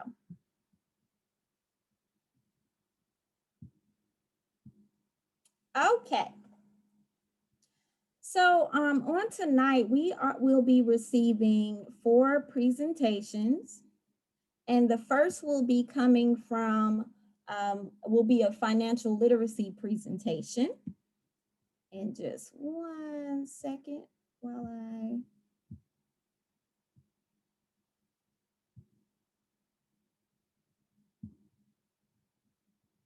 So our first presentation of the evening will be a financial literacy presentation that will be given by Ms. Misha P. Norwood of Truist Bank. And just a little bit of information about Ms. Norwood. She is a native of Chattanooga, Tennessee. She attended Hitson High School and Chattanooga State Technical Community College. She has 2 daughters, Alicia, who is a new mom and works from home, and Kiani, who is a petty officer in the U.S. Navy. Wow, that's great. Ms. Norwood has worked in the banking and financial industry for 28 years. She assisted in opening the first youth bank in Chattanooga. She volunteers for the Urban League, Junior Achievement, and the Chattanooga Girls Leadership Academy. Her hobbies include golf and travel. So please do, let's welcome Ms. Misha P. Norwood. So the next person, our next presenter will be Ms. Chloe Marshall. She is an AXO participant, and she will be giving us a reflection on how to save based on a previous workshop that she was a part of by Regions Bank. Then we will move on to our third presentation, which will be focusing on why unions matter. And our very own state president, Mr. Wolfgang Bronner, will be giving us that presentation. And just a little information about Wolfgang. He currently resides in Cookeville, Tennessee. He currently serves as our state president for the Tennessee Youth and College of the NAACP, and he is a recent graduate of Tennessee Technological University. So congratulations, Wolfgang. And then our fourth and final presentation will come from a special guest, Mr. AJ Starling of the AFL-CIO, and just some information about him. He serves as the Secretary Treasurer for the Tennessee AFL-CIO Labor Council. He's a respected pillar of Tennessee's labor community for nearly 5 decades, AJ Starling has become synonymous with the fight for economic and racial equality. As both an advocate for and friend to working for families throughout the state. Starling's commitment to ensuring everyone is treated with dignity and respect they deserve is second to none. His contributions to both the labor and faith communities and desire to leave things better than he found them will be felt for decades to come.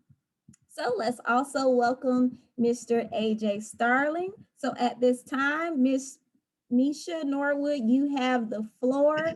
And thank you once again for joining us on tonight. Good evening, NAACP, and to all our young leaders. My topic today will talk about building your financial future. We all hear the saying, money isn't everything, but it does provide a means for a better life, a better home, a better car, better clothes, and perhaps most importantly, freedom from worry. But you don't have money, or at least not enough to feel comfortable about future life, the future life you want to have. It's like building a building, one brick at a time. Your financial future can be built in small steps. Step one, commit to want it. To do the things necessary to get to your financial future that you deserve. Step two, open up a savings account at a local bank or credit union. This only usually costs about $25. Step three, commit to adding to your savings regularly. Even if it's only $25 or a few dollars a week, your money will grow. Step four, commit to not touching your savings. That's important. Now that you've started your journey to your financial freedom, you must manage your voyage. Step one, what is your immediate goal? Is it a new car? Is it a spring break trip? A new wardrobe? How much will it cost? How long will it take to build that financial state that you want to be in? You may need to increase your weekly salary or savings. You might want to take on a part-time job. You may even need to cut out some of your spending habits. Step two, open a second savings, which we always call it a rainy day fund, but an emergency fund for those unexpected events. Step three, think about your long-term goals. College, a new home, a better car. Again, think about the cost. When you want or need that second goal met, adjust your weekly savings to achieve your goals.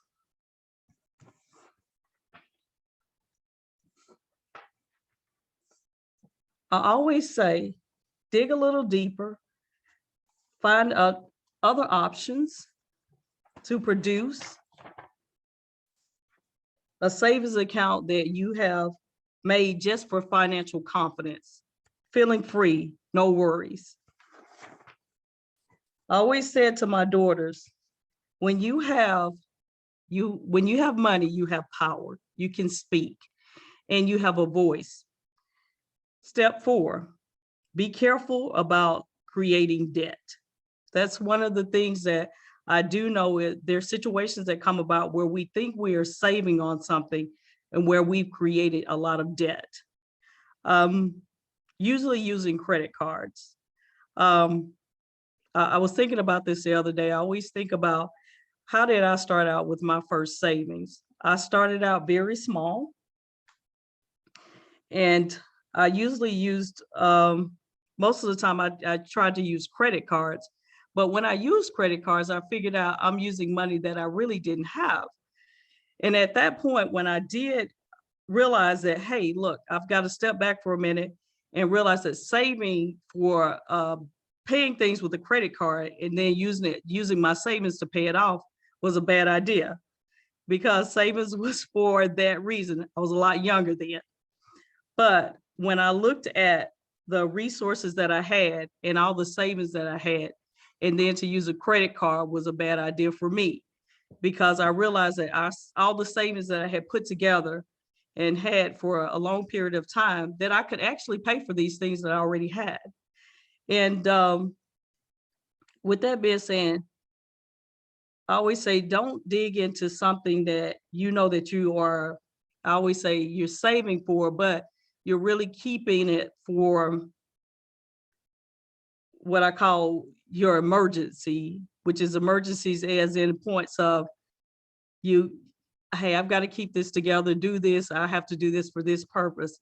But savings is really to keep in the bank, hold it for those things that will be necessary in long-term goals. I told my sister I would do something here. I always say is start to build a little bit at a time, especially with youth. When I started the CGLA Youth Bank, I talked to the girls and they would come into the bank and tell me, they said, all I have is $1 today. And I told the girls, I said, every little bit counts. Just take every little bit that you have and just put it in. And once they finished at the youth bank, when they were graduating from school, the girls recognized how much they could save just for a little bit. They would take those dollars every week and come into the youth bank and deposit them. And when I saw that that meant that much to them about just,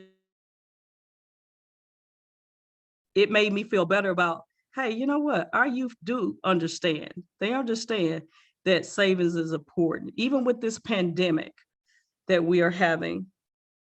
I noticed that me working in the financial industry, I started to see how many people that actually had money put away for just issues that we never saw coming. We had a lot of people lose their jobs. We had a lot of people lose extra sources of income, whether they're working in the medical field or what have you. But that savings came into play where they couldn't pay their house note right then and there. They had that money there. That's basically one of the things that I want to say is that I always found that savings has been very important. A lot of people don't understand when I first started out on this journey, even myself, I thought to myself, I have to buy a home. I know I'm gonna have to buy a home. And as a child, I started working at 16 years old. And I realized that at 16, a lot of people say, you can't think like that at 16, but I was thinking about a home. I was thinking about a family. I wanted to have a nice car. And I started putting away at a young age. And I learned really quickly that money was power.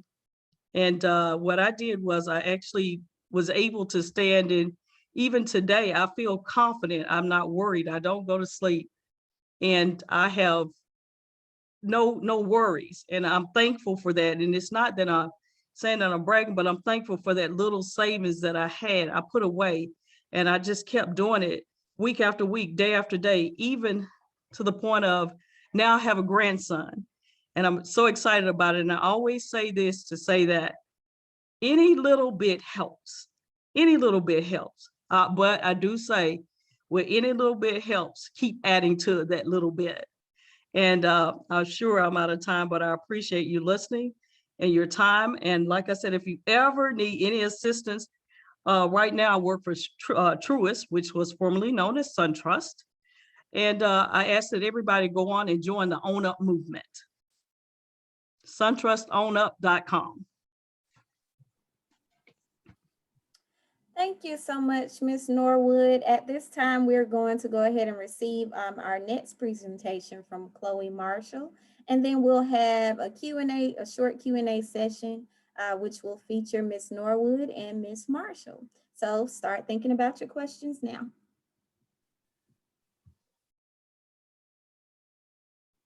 Okay, Chloe, you have the floor. Hi, my name is Chloe Marshall.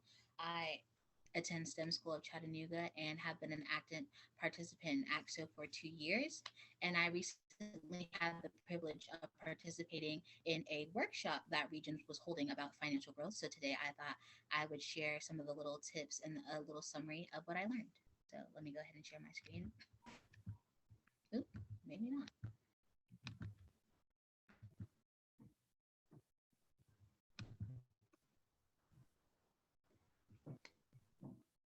Okay, saving is rewarding. From a very young age, I was always taught that you should be able to eat where you want to eat, go where you don't want to go, and spend what you want to spend.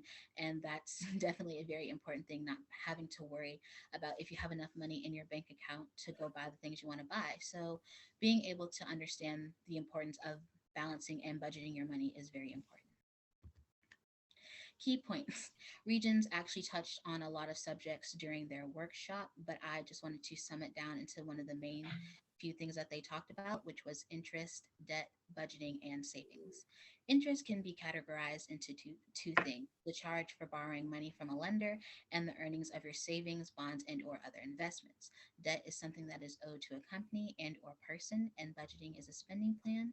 Savings is money left after all expenses are paid. Starting young. From a young age, I think I knew what money was. After I learned what money was and being able to know what currency was, anytime someone was like, "Do you want some cash, or do you want to do a little task for me to earn some money?" I was quick to say yes. So I was saving money from a very young age, and my family was also saving money for me for a college fund.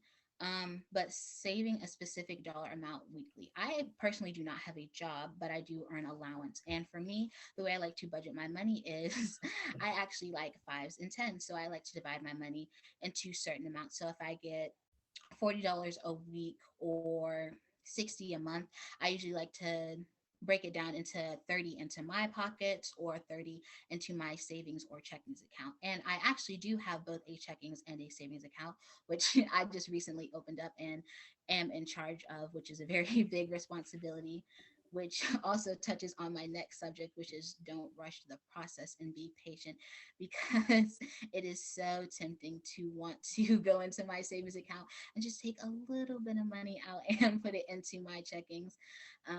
But I know that I need to save that because I actually am currently saving up to buy a car, which is not as cheap as I thought it would be.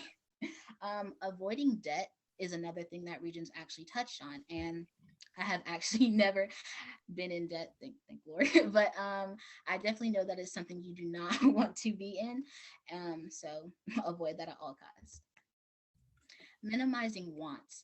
Definitely being able to decide what is a necessity and what is a want is really what's going to make or break you, because during coronavirus I was locked inside with a debit card and unlimited access to internet, and that that definitely hit my my checkings account very hard. But being able just to distinguish which ones you need and which ones you want are definitely very important. And during the workshop, Regions actually put us in a little seminar and gave us different jobs and how much we earned, and just also gave us families with different amount of people. And actually, I don't remember what I was, but I know that I certainly did have enough money at the end of the week to pay my car notes and everything like that. But I actually never realized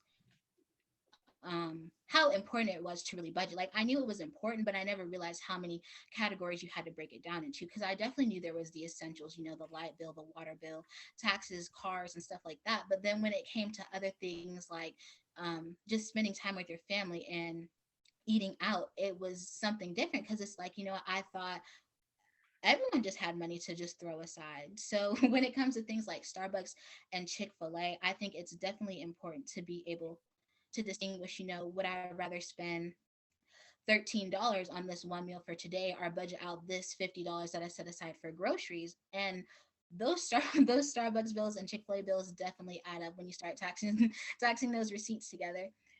But another thing that I actually picked up from the Region's workshop was actually being able to decide, really where to find the best deals and budgeting. Because why would I spend, $70 for cable when I can get Netflix, Hulu, Spotify, and Apple Music for the same price plus internet? So when it comes down to it, you really just need to sit down and have that budget plan, being able to decide the necessities and the wants, and just being able to find those cheap alternatives. The best things in life are free. Enjoying the things in life. Definitely volunteering and just being out there in the community myself. I actually do have a community group called the Giving Grasshoppers, and we like to volunteer. And volunteering has definitely taught me the importance of money and being able to give back to the community. Being able to just find alternatives, like I said before, instead of buying books from online, why not just go to the library and read, watch YouTube tutorials, and instead of spending $50 or $30 for someone else to do something, why not learn to do it yourself and just, just do it yourself and save the extra money and learn the financial institutions.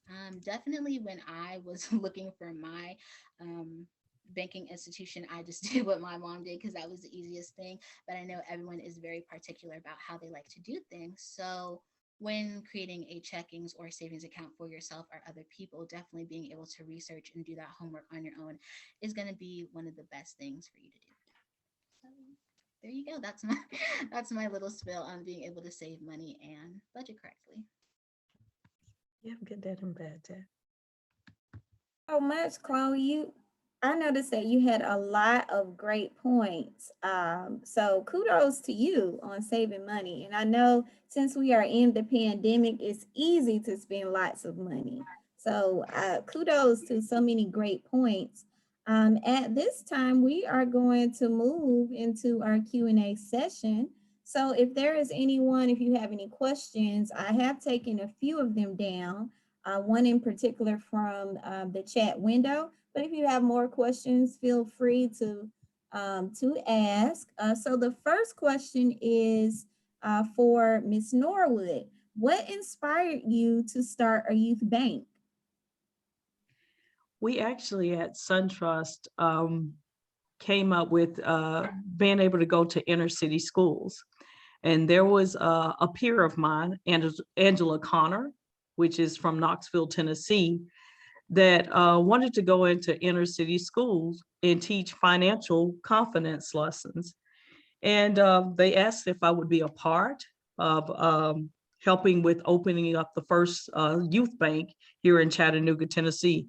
It was an honor because I had been with the bank so long, and I was African American, and that made me spur into action to see our inner city youth and our young ladies at CGLA, which is just for young ladies, to help with financial confidence. And I had a wonderful time doing it. The young ladies there were amazing. I had a lot of them work at the youth bank with me. I watched a lot of them grow.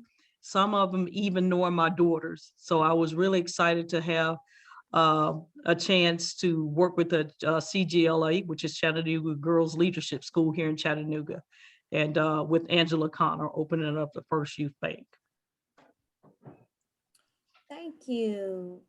That's really inspiring that you took the time to really just share your expertise with youth, because that's very important. Like you said, money is power. The next question is for Chloe. Chloe, you gave like a lot of suggestions for youth to save money, and you also talked about how you did your research. So what suggestions do you have for youth when they go about searching for a checking account or a savings account? What were some of the things that you did? Did you just research the internet, or did you go to the bank? What were some of the things that you did?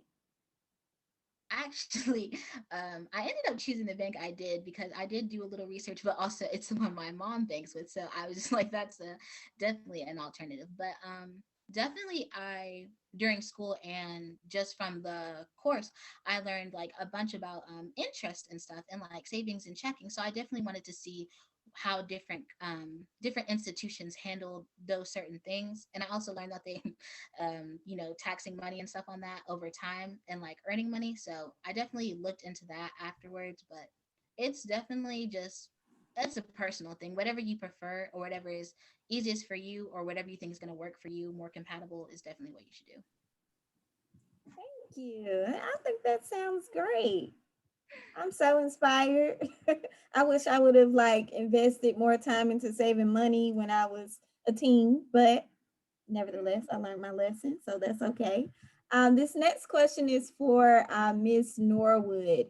Is it better to have a large retirement or to be debt-free at the time of retirement?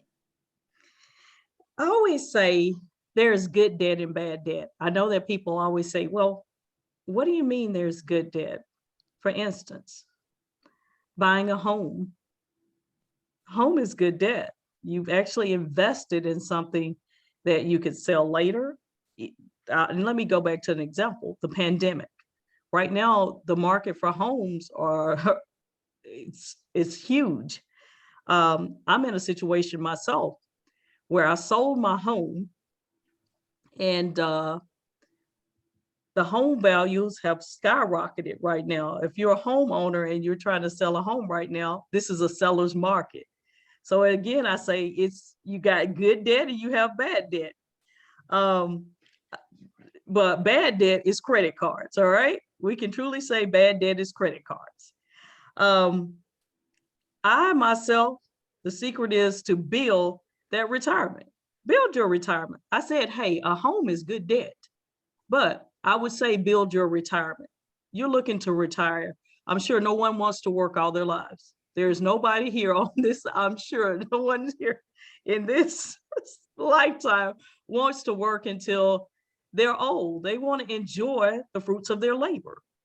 So with that being said, I always say, if you get something with low interest and they say you got 48 months to pay it off or 4 years to pay it off, you're not really, you're going to pay it off in 4 years. If you have it, you're going to pay it off in 4 years. So that allows you to keep your money, make money on top of yours while you actually are paying this off. But you have to have that in reality that, hey, I am going to pay this off before this 4 years is out. So you have to make a plan. And that plan comes with saving, putting it away every month. This is what I'm going to do. I'm going to get this out of the way in before this 4 years happens.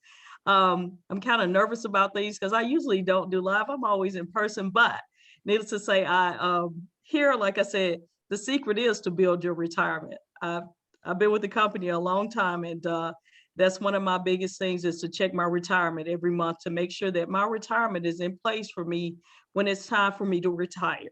So with that being said, I would say to always build your retirement.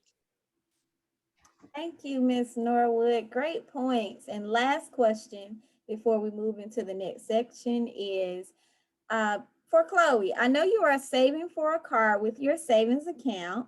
How do you use your checking account? My checkings account, I actually do have a debit card that is connected to it. So like I said, during coronavirus, I definitely had unlimited access to that debit card and internet shopping. But I really just put, like I said earlier, when I budget my money, I usually just split my my allowance into checkings and savings. So however much I feel like I should spend on my credit card, I usually put in my checkings account and then just the rest in savings. Great point. I am so proud of you. Wonderful.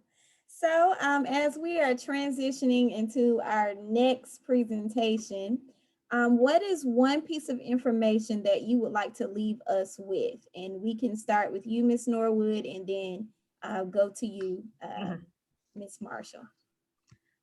What I want to leave everyone with, I think I spoke about it earlier, is about to get on and join the Own Up movement at suntrust.com. It has great information about financial background, histories, whatever you want to do, build a financial statements, doing calculators for savings.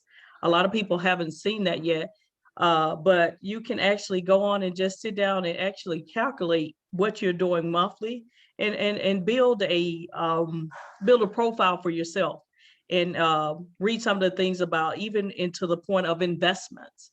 So I just ask that everybody that's on here, get on there and just look at it. It's called Own Up Movement with suntrust.com. And so that's what I'm asking that everybody does. And it's a lot of information out there if you're looking to save. And like I said, now SunTrust, Truist now. So, but it is Own Up Movement with suntrust.com. Thank you.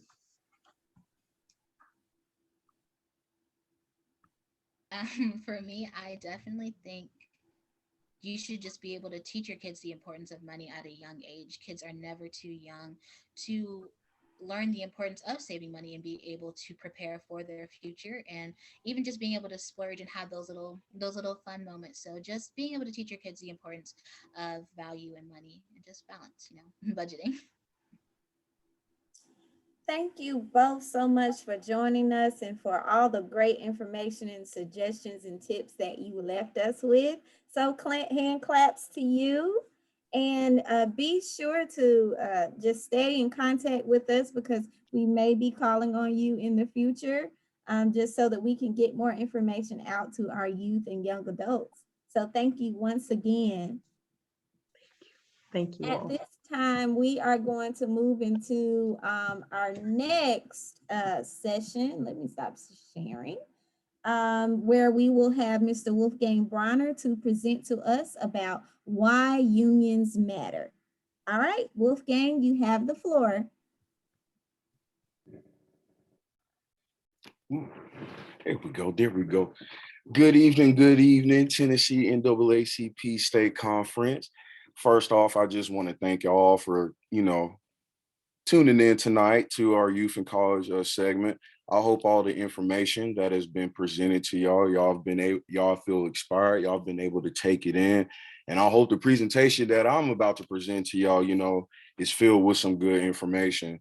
Like the lovely Miss Parrish said, I currently serve as the state youth and college president for Tennessee. I currently just graduated from Tennessee Technological University with a bachelor's of science in political science and history. So, I'm a pretty boring young man. I pretty much just like to read and research. So hopefully, I'm able to, translate all my research onto the rest of y'all tonight.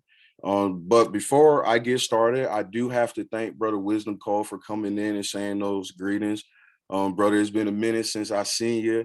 I hope you've been keeping up well. And also, we also make sure y'all congratulate him because he just did become the new interim national organizer for the youth in college. So, my bad, the interim national director for the youth in college. So just make sure y'all reach out to him and give y'all's congratulations. But with that being said, I'm gonna go ahead and get started with my presentation.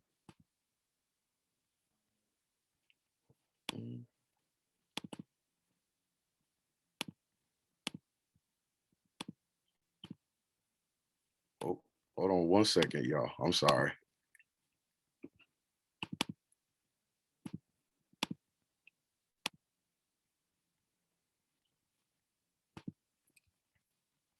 Uh-oh.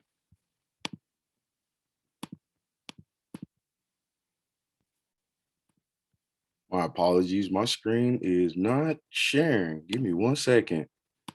That is unfortunate. Hold up.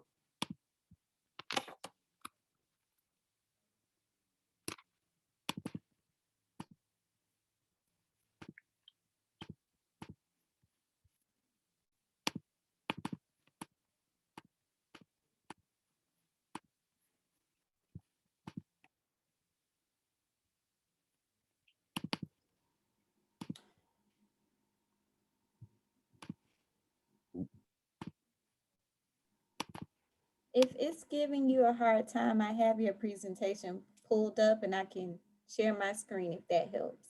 Yeah, do that because it's giving me a hard time and that was unexpected. I apologize, y'all. Okay, give me just a second. I came in kind of with some fire and then kind of stalled out a little bit. I apologize.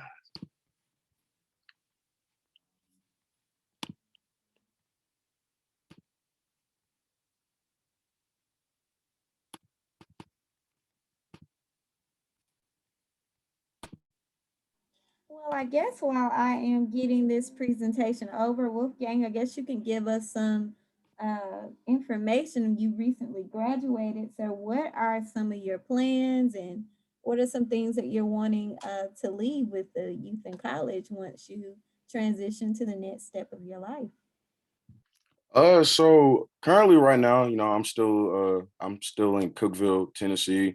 Right now I'm just kind of working two part-time jobs, as I'm applying for other jobs. I think for me, mainly, I want to stay in like the racial justice, social justice realm. I really have a passion for helping people, advocating for people. So I don't know what that specifically looks like yet, but I know that's the path and journey that I want to be on. So I'm hoping that I find something real soon, that will allow me to, live my passion. So, but that's really what my plans are. Like I said, other than working these part-time jobs, I really just be reading and, just researching various stuff. I consider myself a curious person. So, sometimes I'm like, let me just check this out and see what it's talking about. So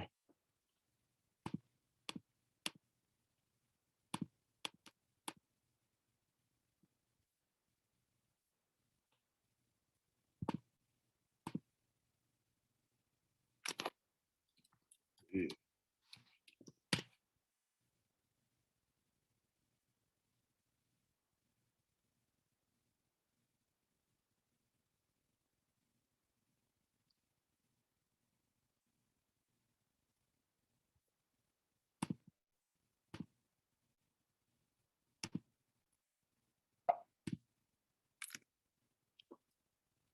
Oh, all right.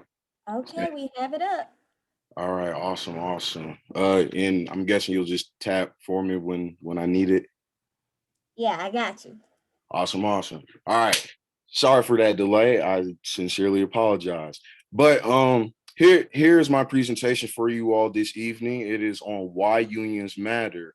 And additionally, I'm going to be speaking on the dangers of a phrase that some of y'all might have heard called right to work, and how that phrase is a sort of deceptive term. So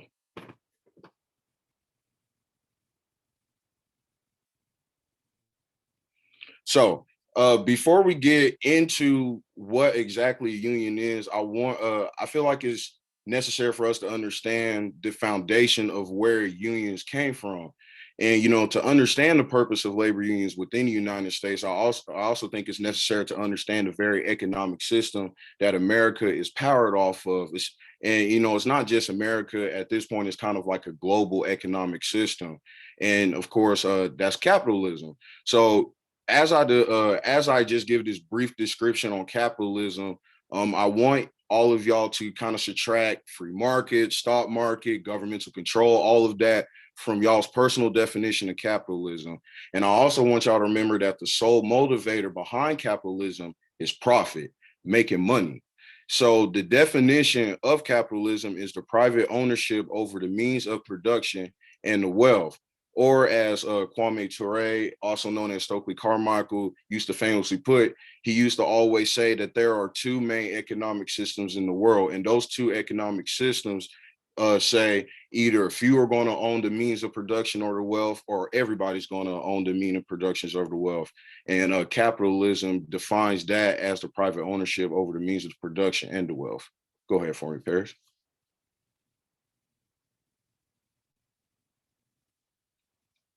So unions, due to workers not having control over the means of production, it typically led to the creation of labor unions. So what are labor unions? Well, we got the definition right here. An organization of workers that tries to improve working conditions, wages, and benefits for its workers. So these things can include sick pay, vacation days, higher wages, et cetera, et cetera. When employees as a union and the employer sit down to discuss working conditions, this is known as a process called collective bargaining. What is collective bargaining? Well, collective bargaining is the process in which employer and employees discuss working conditions and establish new rules/contracts.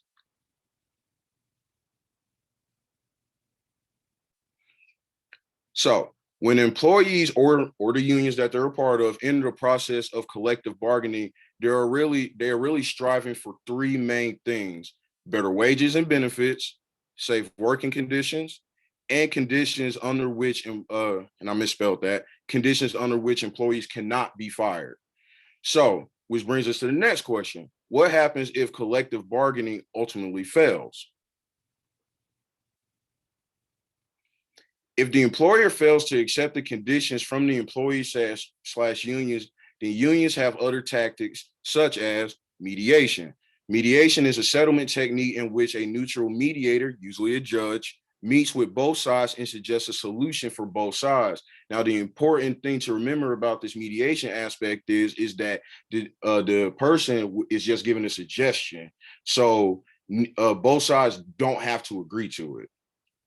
Aberration, a settlement technique in which a third party is utilized to review the issue and make a decision. Both sides are required to follow this decision. So you can see how that's different from mediation. And then you also have the ultimate weapon. So I like to put it, strikes. However, employers can typically fight back against strikes by using replacement workers. And oftentimes, this is why in a country with high employment numbers, this is why it's typically a good thing for the economic system that we live in.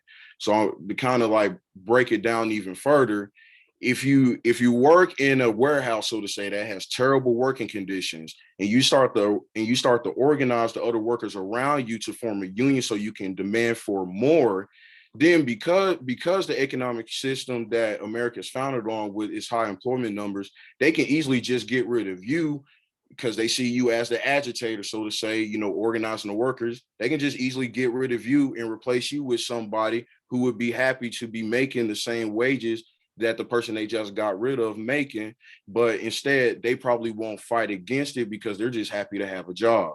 So that's why unemployment typically within America is typically a good thing for corporations, CEOs, et cetera. Which brings me to right to work, laws which ban mandatory union membership at the workplace. So I know that mandatory kind of sounds like a scary thing, but I also want y'all to ask yourselves this question. Would you rather fight for better working conditions, better wages, and all those good things by yourselves? Or would you rather fight with a collective body? And essentially, that's what unions are striving for. They're trying to organize people together on a collective basis so y'all can fight, so we can fight for better wages and better conditions. Now, the deception with right to work is they're going to sit here and tell you that you don't have to be a part of the union, that nobody should force you. But if you wish to listen to them and go down that path, do realize that you have a lesser chance or lesser legislative representation to fight for those better benefits and fight for those better conditions. So now we get to Black history on labor movements. So the beginning of the labor movement.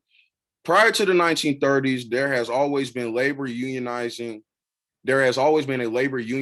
aspect amongst African Americans. Now, since we live in this economic system that is capitalism, one thing I think that we always have to remember is that the very first capital within this country was us, or our enslaved ancestors. Additionally, before and even after the Civil War, Black workers were not allowed to be unionized with white workers.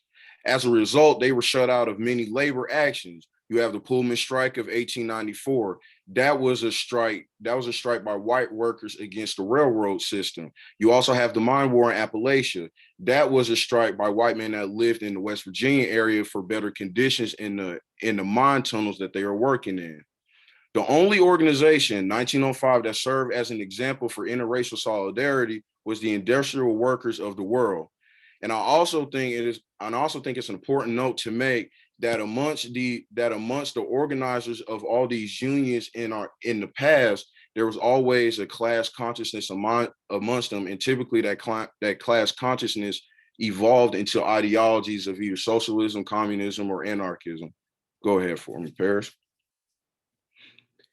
Black labor movements. In 1850, we have the American League of Colored Laborers, the first Black American labor union, formed in New York City, that encompassed skilled free tradesmen and sought to develop architectural and industrial art skills. Frederick Douglass helped form this union after Black laborers were unable to join the white ones. And then in 1869, you have the Colored National Labor Union, formed by African/Black Americans and served as a national platform to organize for better working conditions for all of its workers. As a result of as a result of still being excluded from white unions, an assembly of 214 African-American mechanics, engineers, artisans, tradesmen, and tradeswomen came together to form this union. We also have Dr. Martin Luther King, the March on Washington for Jobs and Freedom. Before the name was changed to that, it was the Poor People's Campaign, where essentially, they were going to Washington to advocate against poverty. And then you have the Memphis sanitation strike, where, unfortunately he was assassinated in Memphis, but on the day before his assassination, he gave his "I've been to the mountaintop" speech. And then he was also there fighting and organizing with the sanitation workers there.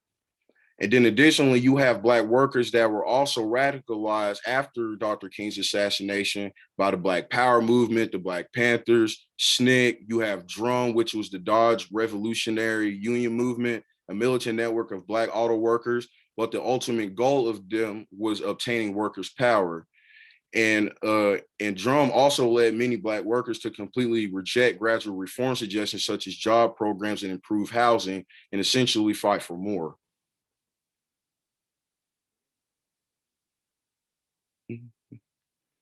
So now we get to unions in modern times. So union membership has, declined since the 1950s, but I don't think that erasure is important. Right now we have around 12.1% of workers that are officially part of a union.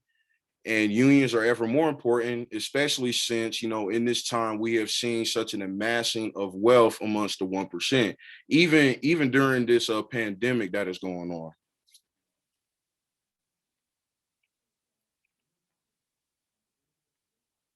Which brings me to Amazon. Now, I'm sure y'all are all aware of Jeff Bezos. Jeff Bezos is a billionaire. I think he's about to become a trillionaire. But regardless of that fact, he is someone who has been able to increase his wealth, especially during the global pandemic. He is also very anti-union. Now, Amazon warehouse conditions have often been described as sweatshops, terrible pay, and terrible working conditions. And it's become worse, especially during the COVID-19 pandemic. Amazon warehouse workers have been forced to essentially work. Some of them workers have been forced to work while they've had COVID, and essentially they've also been stripped of hazard pay. In response, workers, mostly Black women, have organized what could be the first Amazon union in Alabama. Nevertheless, Amazon has employed tactics to try to stop this, such as refusing mail-in voting. We've seen that tactic with the past presidential election, and it additionally terminated individuals who have been leading the charge, which goes back to what I was saying about replacement workers and how employment is beneficial to the system. You get rid of the individuals who are leading the charge and just replace them with somebody who's not going to lead the charge. Therefore, you have no union. Go ahead for me. And of course, I always have to bring it around back home. Unions in Tennessee. So these are some current numbers that I found. I could be wrong, but these are the numbers that I found when I was researching this yesterday. Currently, the number of workers that are a part of the union within Tennessee has fallen by 13% since last year. So it was 5.5%, which is low, and then it went down to 4.6%, which is, still low, but, lower. And since 1947, Tennessee has been a right to work state. Now, and like I was telling y'all about right to work and the deception with that. Now, currently in Tennessee, you're about to have a passage of a bill known as SJR 0002. And that will place the right to work mandate within the Tennessee Constitution, which will virtually make it impossible for successful union organizing, and essentially more corporations just come into Tennessee just to exploit its workers. Now, these are a few references that I wanted to present to y'all. Hammer and Hoe is a novel on Black union organizing during the Great Depression in Alabama. You also have Democracy at Work with Richard Wolff. It's a YouTube channel. Richard Wolff, he's an American economist, and he does a very good job explaining how our economic system works and how, it kind of puts us at a disadvantage and stuff like that. And then additionally, another novel known as The Civil Rights Unionism. And that entails tobacco workers and their struggle for democracy. Now, I think I'm able to share. Paris, do you mind exiting out of your share screen real quick? Because I think I should be able to share this.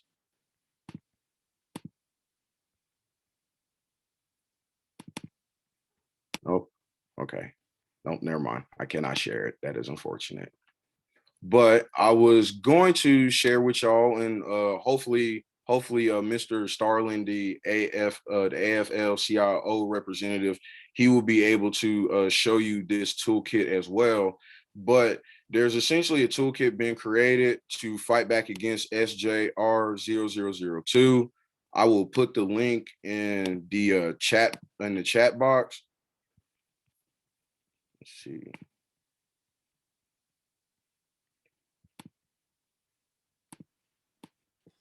But it's just, yes. Go ahead, Wolfgang. My bad. But it's essentially a toolkit that will allow y'all to send your representatives letters, call them and urge them to vote against SJR002 because we can't allow that. We can't allow right to work to be placed within the Tennessee Constitution. And that's my presentation. I hope y'all enjoyed it. I sincerely apologize for the technical difficulties. I did not foresee that. But hopefully next time that y'all hear from me, I won't have those problems. So thank you all again for tuning in.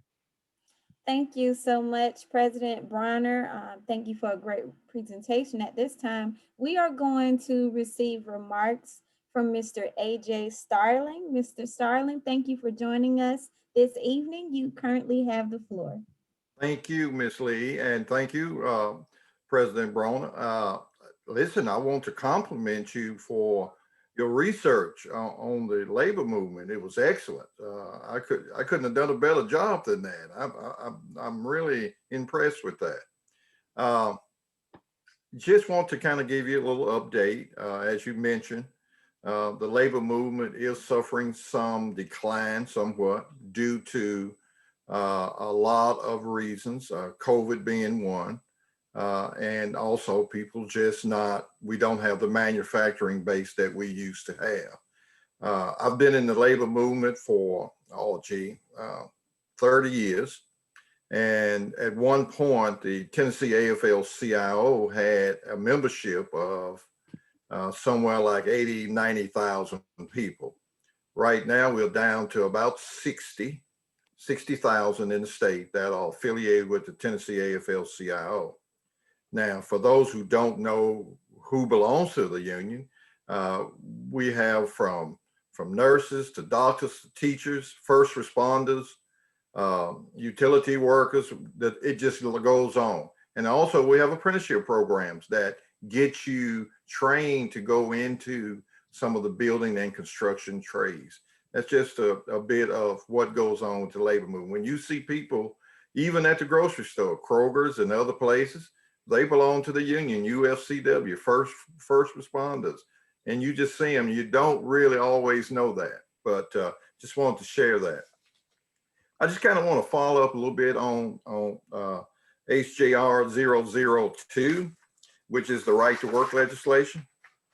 As Mr. Wolfgang stated, it's been on the books since 1947. Tennessee is a right to work state, which means that you can actually get fired at will. And what this law is done is kind of suppress the wages. It's kind of kept people from enjoying the wages and the benefits that you see in northern cities that are closed shop states. That is the difference in right to work. And I know right to work can be somewhat confusing. People say, well, I always got the right to work, and so if this passes through the General Assembly, it would be on the ballot in 2022. Well, you will have that along with probably 3 other constitutional amendments.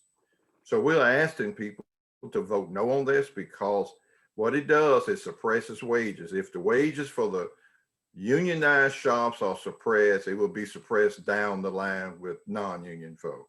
So that's the most important thing. We're going to be continuing doing workshops and other things, working with the NAACP. Ms. Sweetlove has been just fantastic about this, and the entire labor movement. We've got partners that we're working on this. This is going to be a statewide effort to try to defeat putting the right to work enshrined into the Constitution. That's what it will do. So in other words, if the national, if the federal government decides to pass another law outlawing this, it would make it difficult to change because it's in our Constitution. But that is one of the main things. Some of the sponsors of the bill is Senator Kelsey, for those who live in the Memphis area. He is the main sponsor. He's got several people that have co-signed on. In the House, which would be the Senate, it would be House Joint Resolution 0072. And that's the companion bill in the House of Representatives.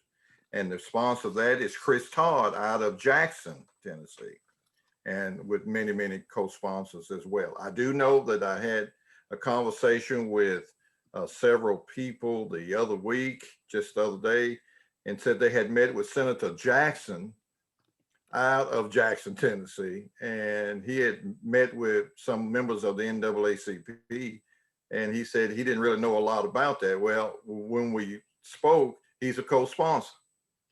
So if you're going to meet with your representatives, be sure to talk to them and say you are against this piece of legislation, because it does nothing but suppress wages, suppress working conditions, those sort of things. Now, if you look at the labor movement in the latter years, our main effort has been on working conditions.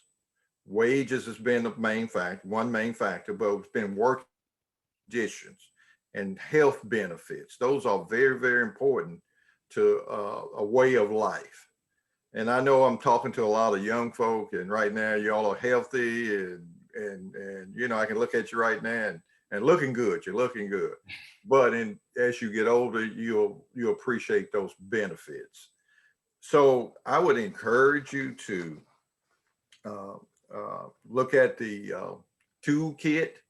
I don't have it up. I think Daphne can send that out to everyone, because I think I've sent it to her. Those toolkits contain brochures that you can blow up and also post and put it in different places. Also, you have talking points in the toolkit that tells you about the working rights, and comparison sheets that says what a unionized shop makes in Tennessee compared to a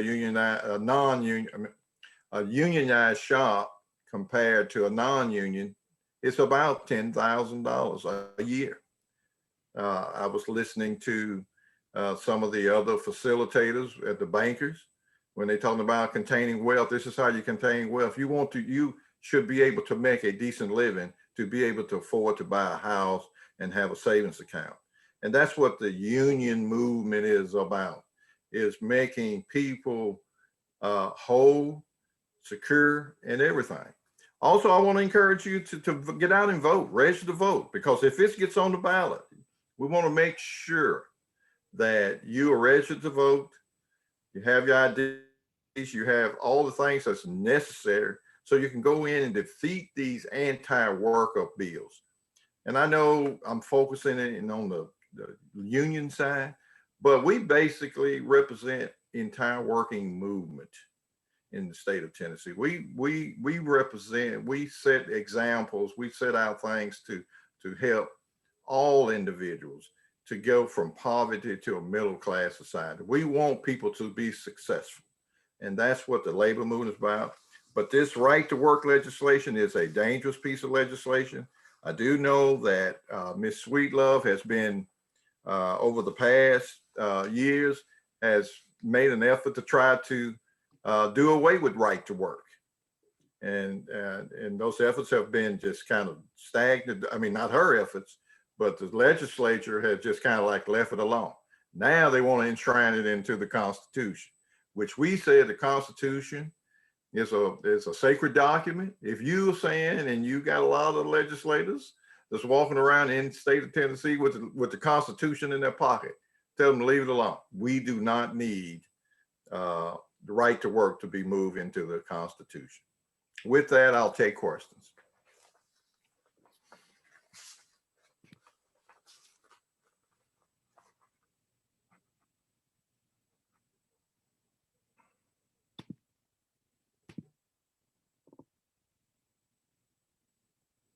I'm sorry, I can't hear you. Yeah, you're on mute, Paris. I'm just talking away and didn't realize that I was muted. Sorry about that. So one chat question that came in the chat window is the Nashville branch of the NAACP has already started planning how it can effectively lobby against SJR 0002. And they're just encouraging us to read the history and concept of the originator. But what I would like to ask you is, you both actually, as we're closing, what is one piece of information that you want us to leave with on tonight and have us thinking about regarding labor unions? Well, I want you to always remember that the backbone of this country was built on labor, and it will always be built on labor. But what we want to always remember and be successful is that labor should be respected, and it should have decent wages and benefits. If you're going to work, you ought to be able to work in a safe environment, be paid good wages, and have good benefits, where you can have a vacation, where you can do your savings and do the things that all citizens strive for. That is one thing that I would like to keep you, for you to remember. Thank you. Wolfgang, do you have anything? I guess my lasting thoughts would be, especially during this time of a pandemic, it's more like the importance of unions have ever become more important. I believe our economic system is kind of living in a time right now where a lot of people are trying to snatch up as much wealth as they can, and they're trying to snatch it away from laborers, typically poor working class people. So with that in mind, I personally would say please join a union, organize people in your work environment to join a union. So that way, we can fight back against some of these policies, because these policies are meant to benefit corporations, and these corporations don't have our best interests at heart. So that's my final word. Thank you so much for both of your remarks and some great information on tonight about labor unions. We're going to move to the next portion of our program, and we are going to receive closing remarks and announcements from Ms. Daphne Nelson, and then we will be receiving our closing prayer by Ms. Thesla White, our state AXO chair.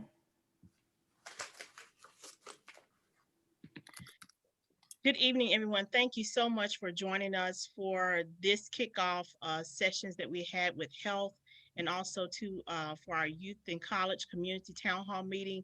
Want to give our hats off to the State Youth Work Committee, to President Bonner, Advisor Lee, and the rest of the team. You all did an exceptional job. To all our guests, we thank you. Mrs. Starling, we thank you for always being in the wing for us. Just wanted to announce that we will kick off in the morning at 9 a.m. with our education forum, which talks about closing the achievement gap that we're currently now experiencing, especially now with the pandemic and COVID-19. So we're going to talk about doing effective advocacy with that. And then we will move to our criminal justice piece, which will talk about the disparities in the criminal justice system. So information was sent out to you about that as well. So we ask that you join us at 9 a.m. Central Standard Time, 10 a.m. Eastern Standard Time, and then we'll proceed with those two sessions. And then, of course, we are elated to have our national president and CEO, Mr. Derrick Johnson, with us. We will have conversations with him, so get your questions ready. And we look forward to having that time with him to talk about what the NAACP is involved in and what we can look for in the coming days in regards to our advocacy work as the NAACP. Ms. Sweetlove wanted me to extend to you her greetings. She was on with us, but she had to drop off. And so we want to thank you all for your leadership and your participation. We will now go to Ms. Thusla White for our closing prayer.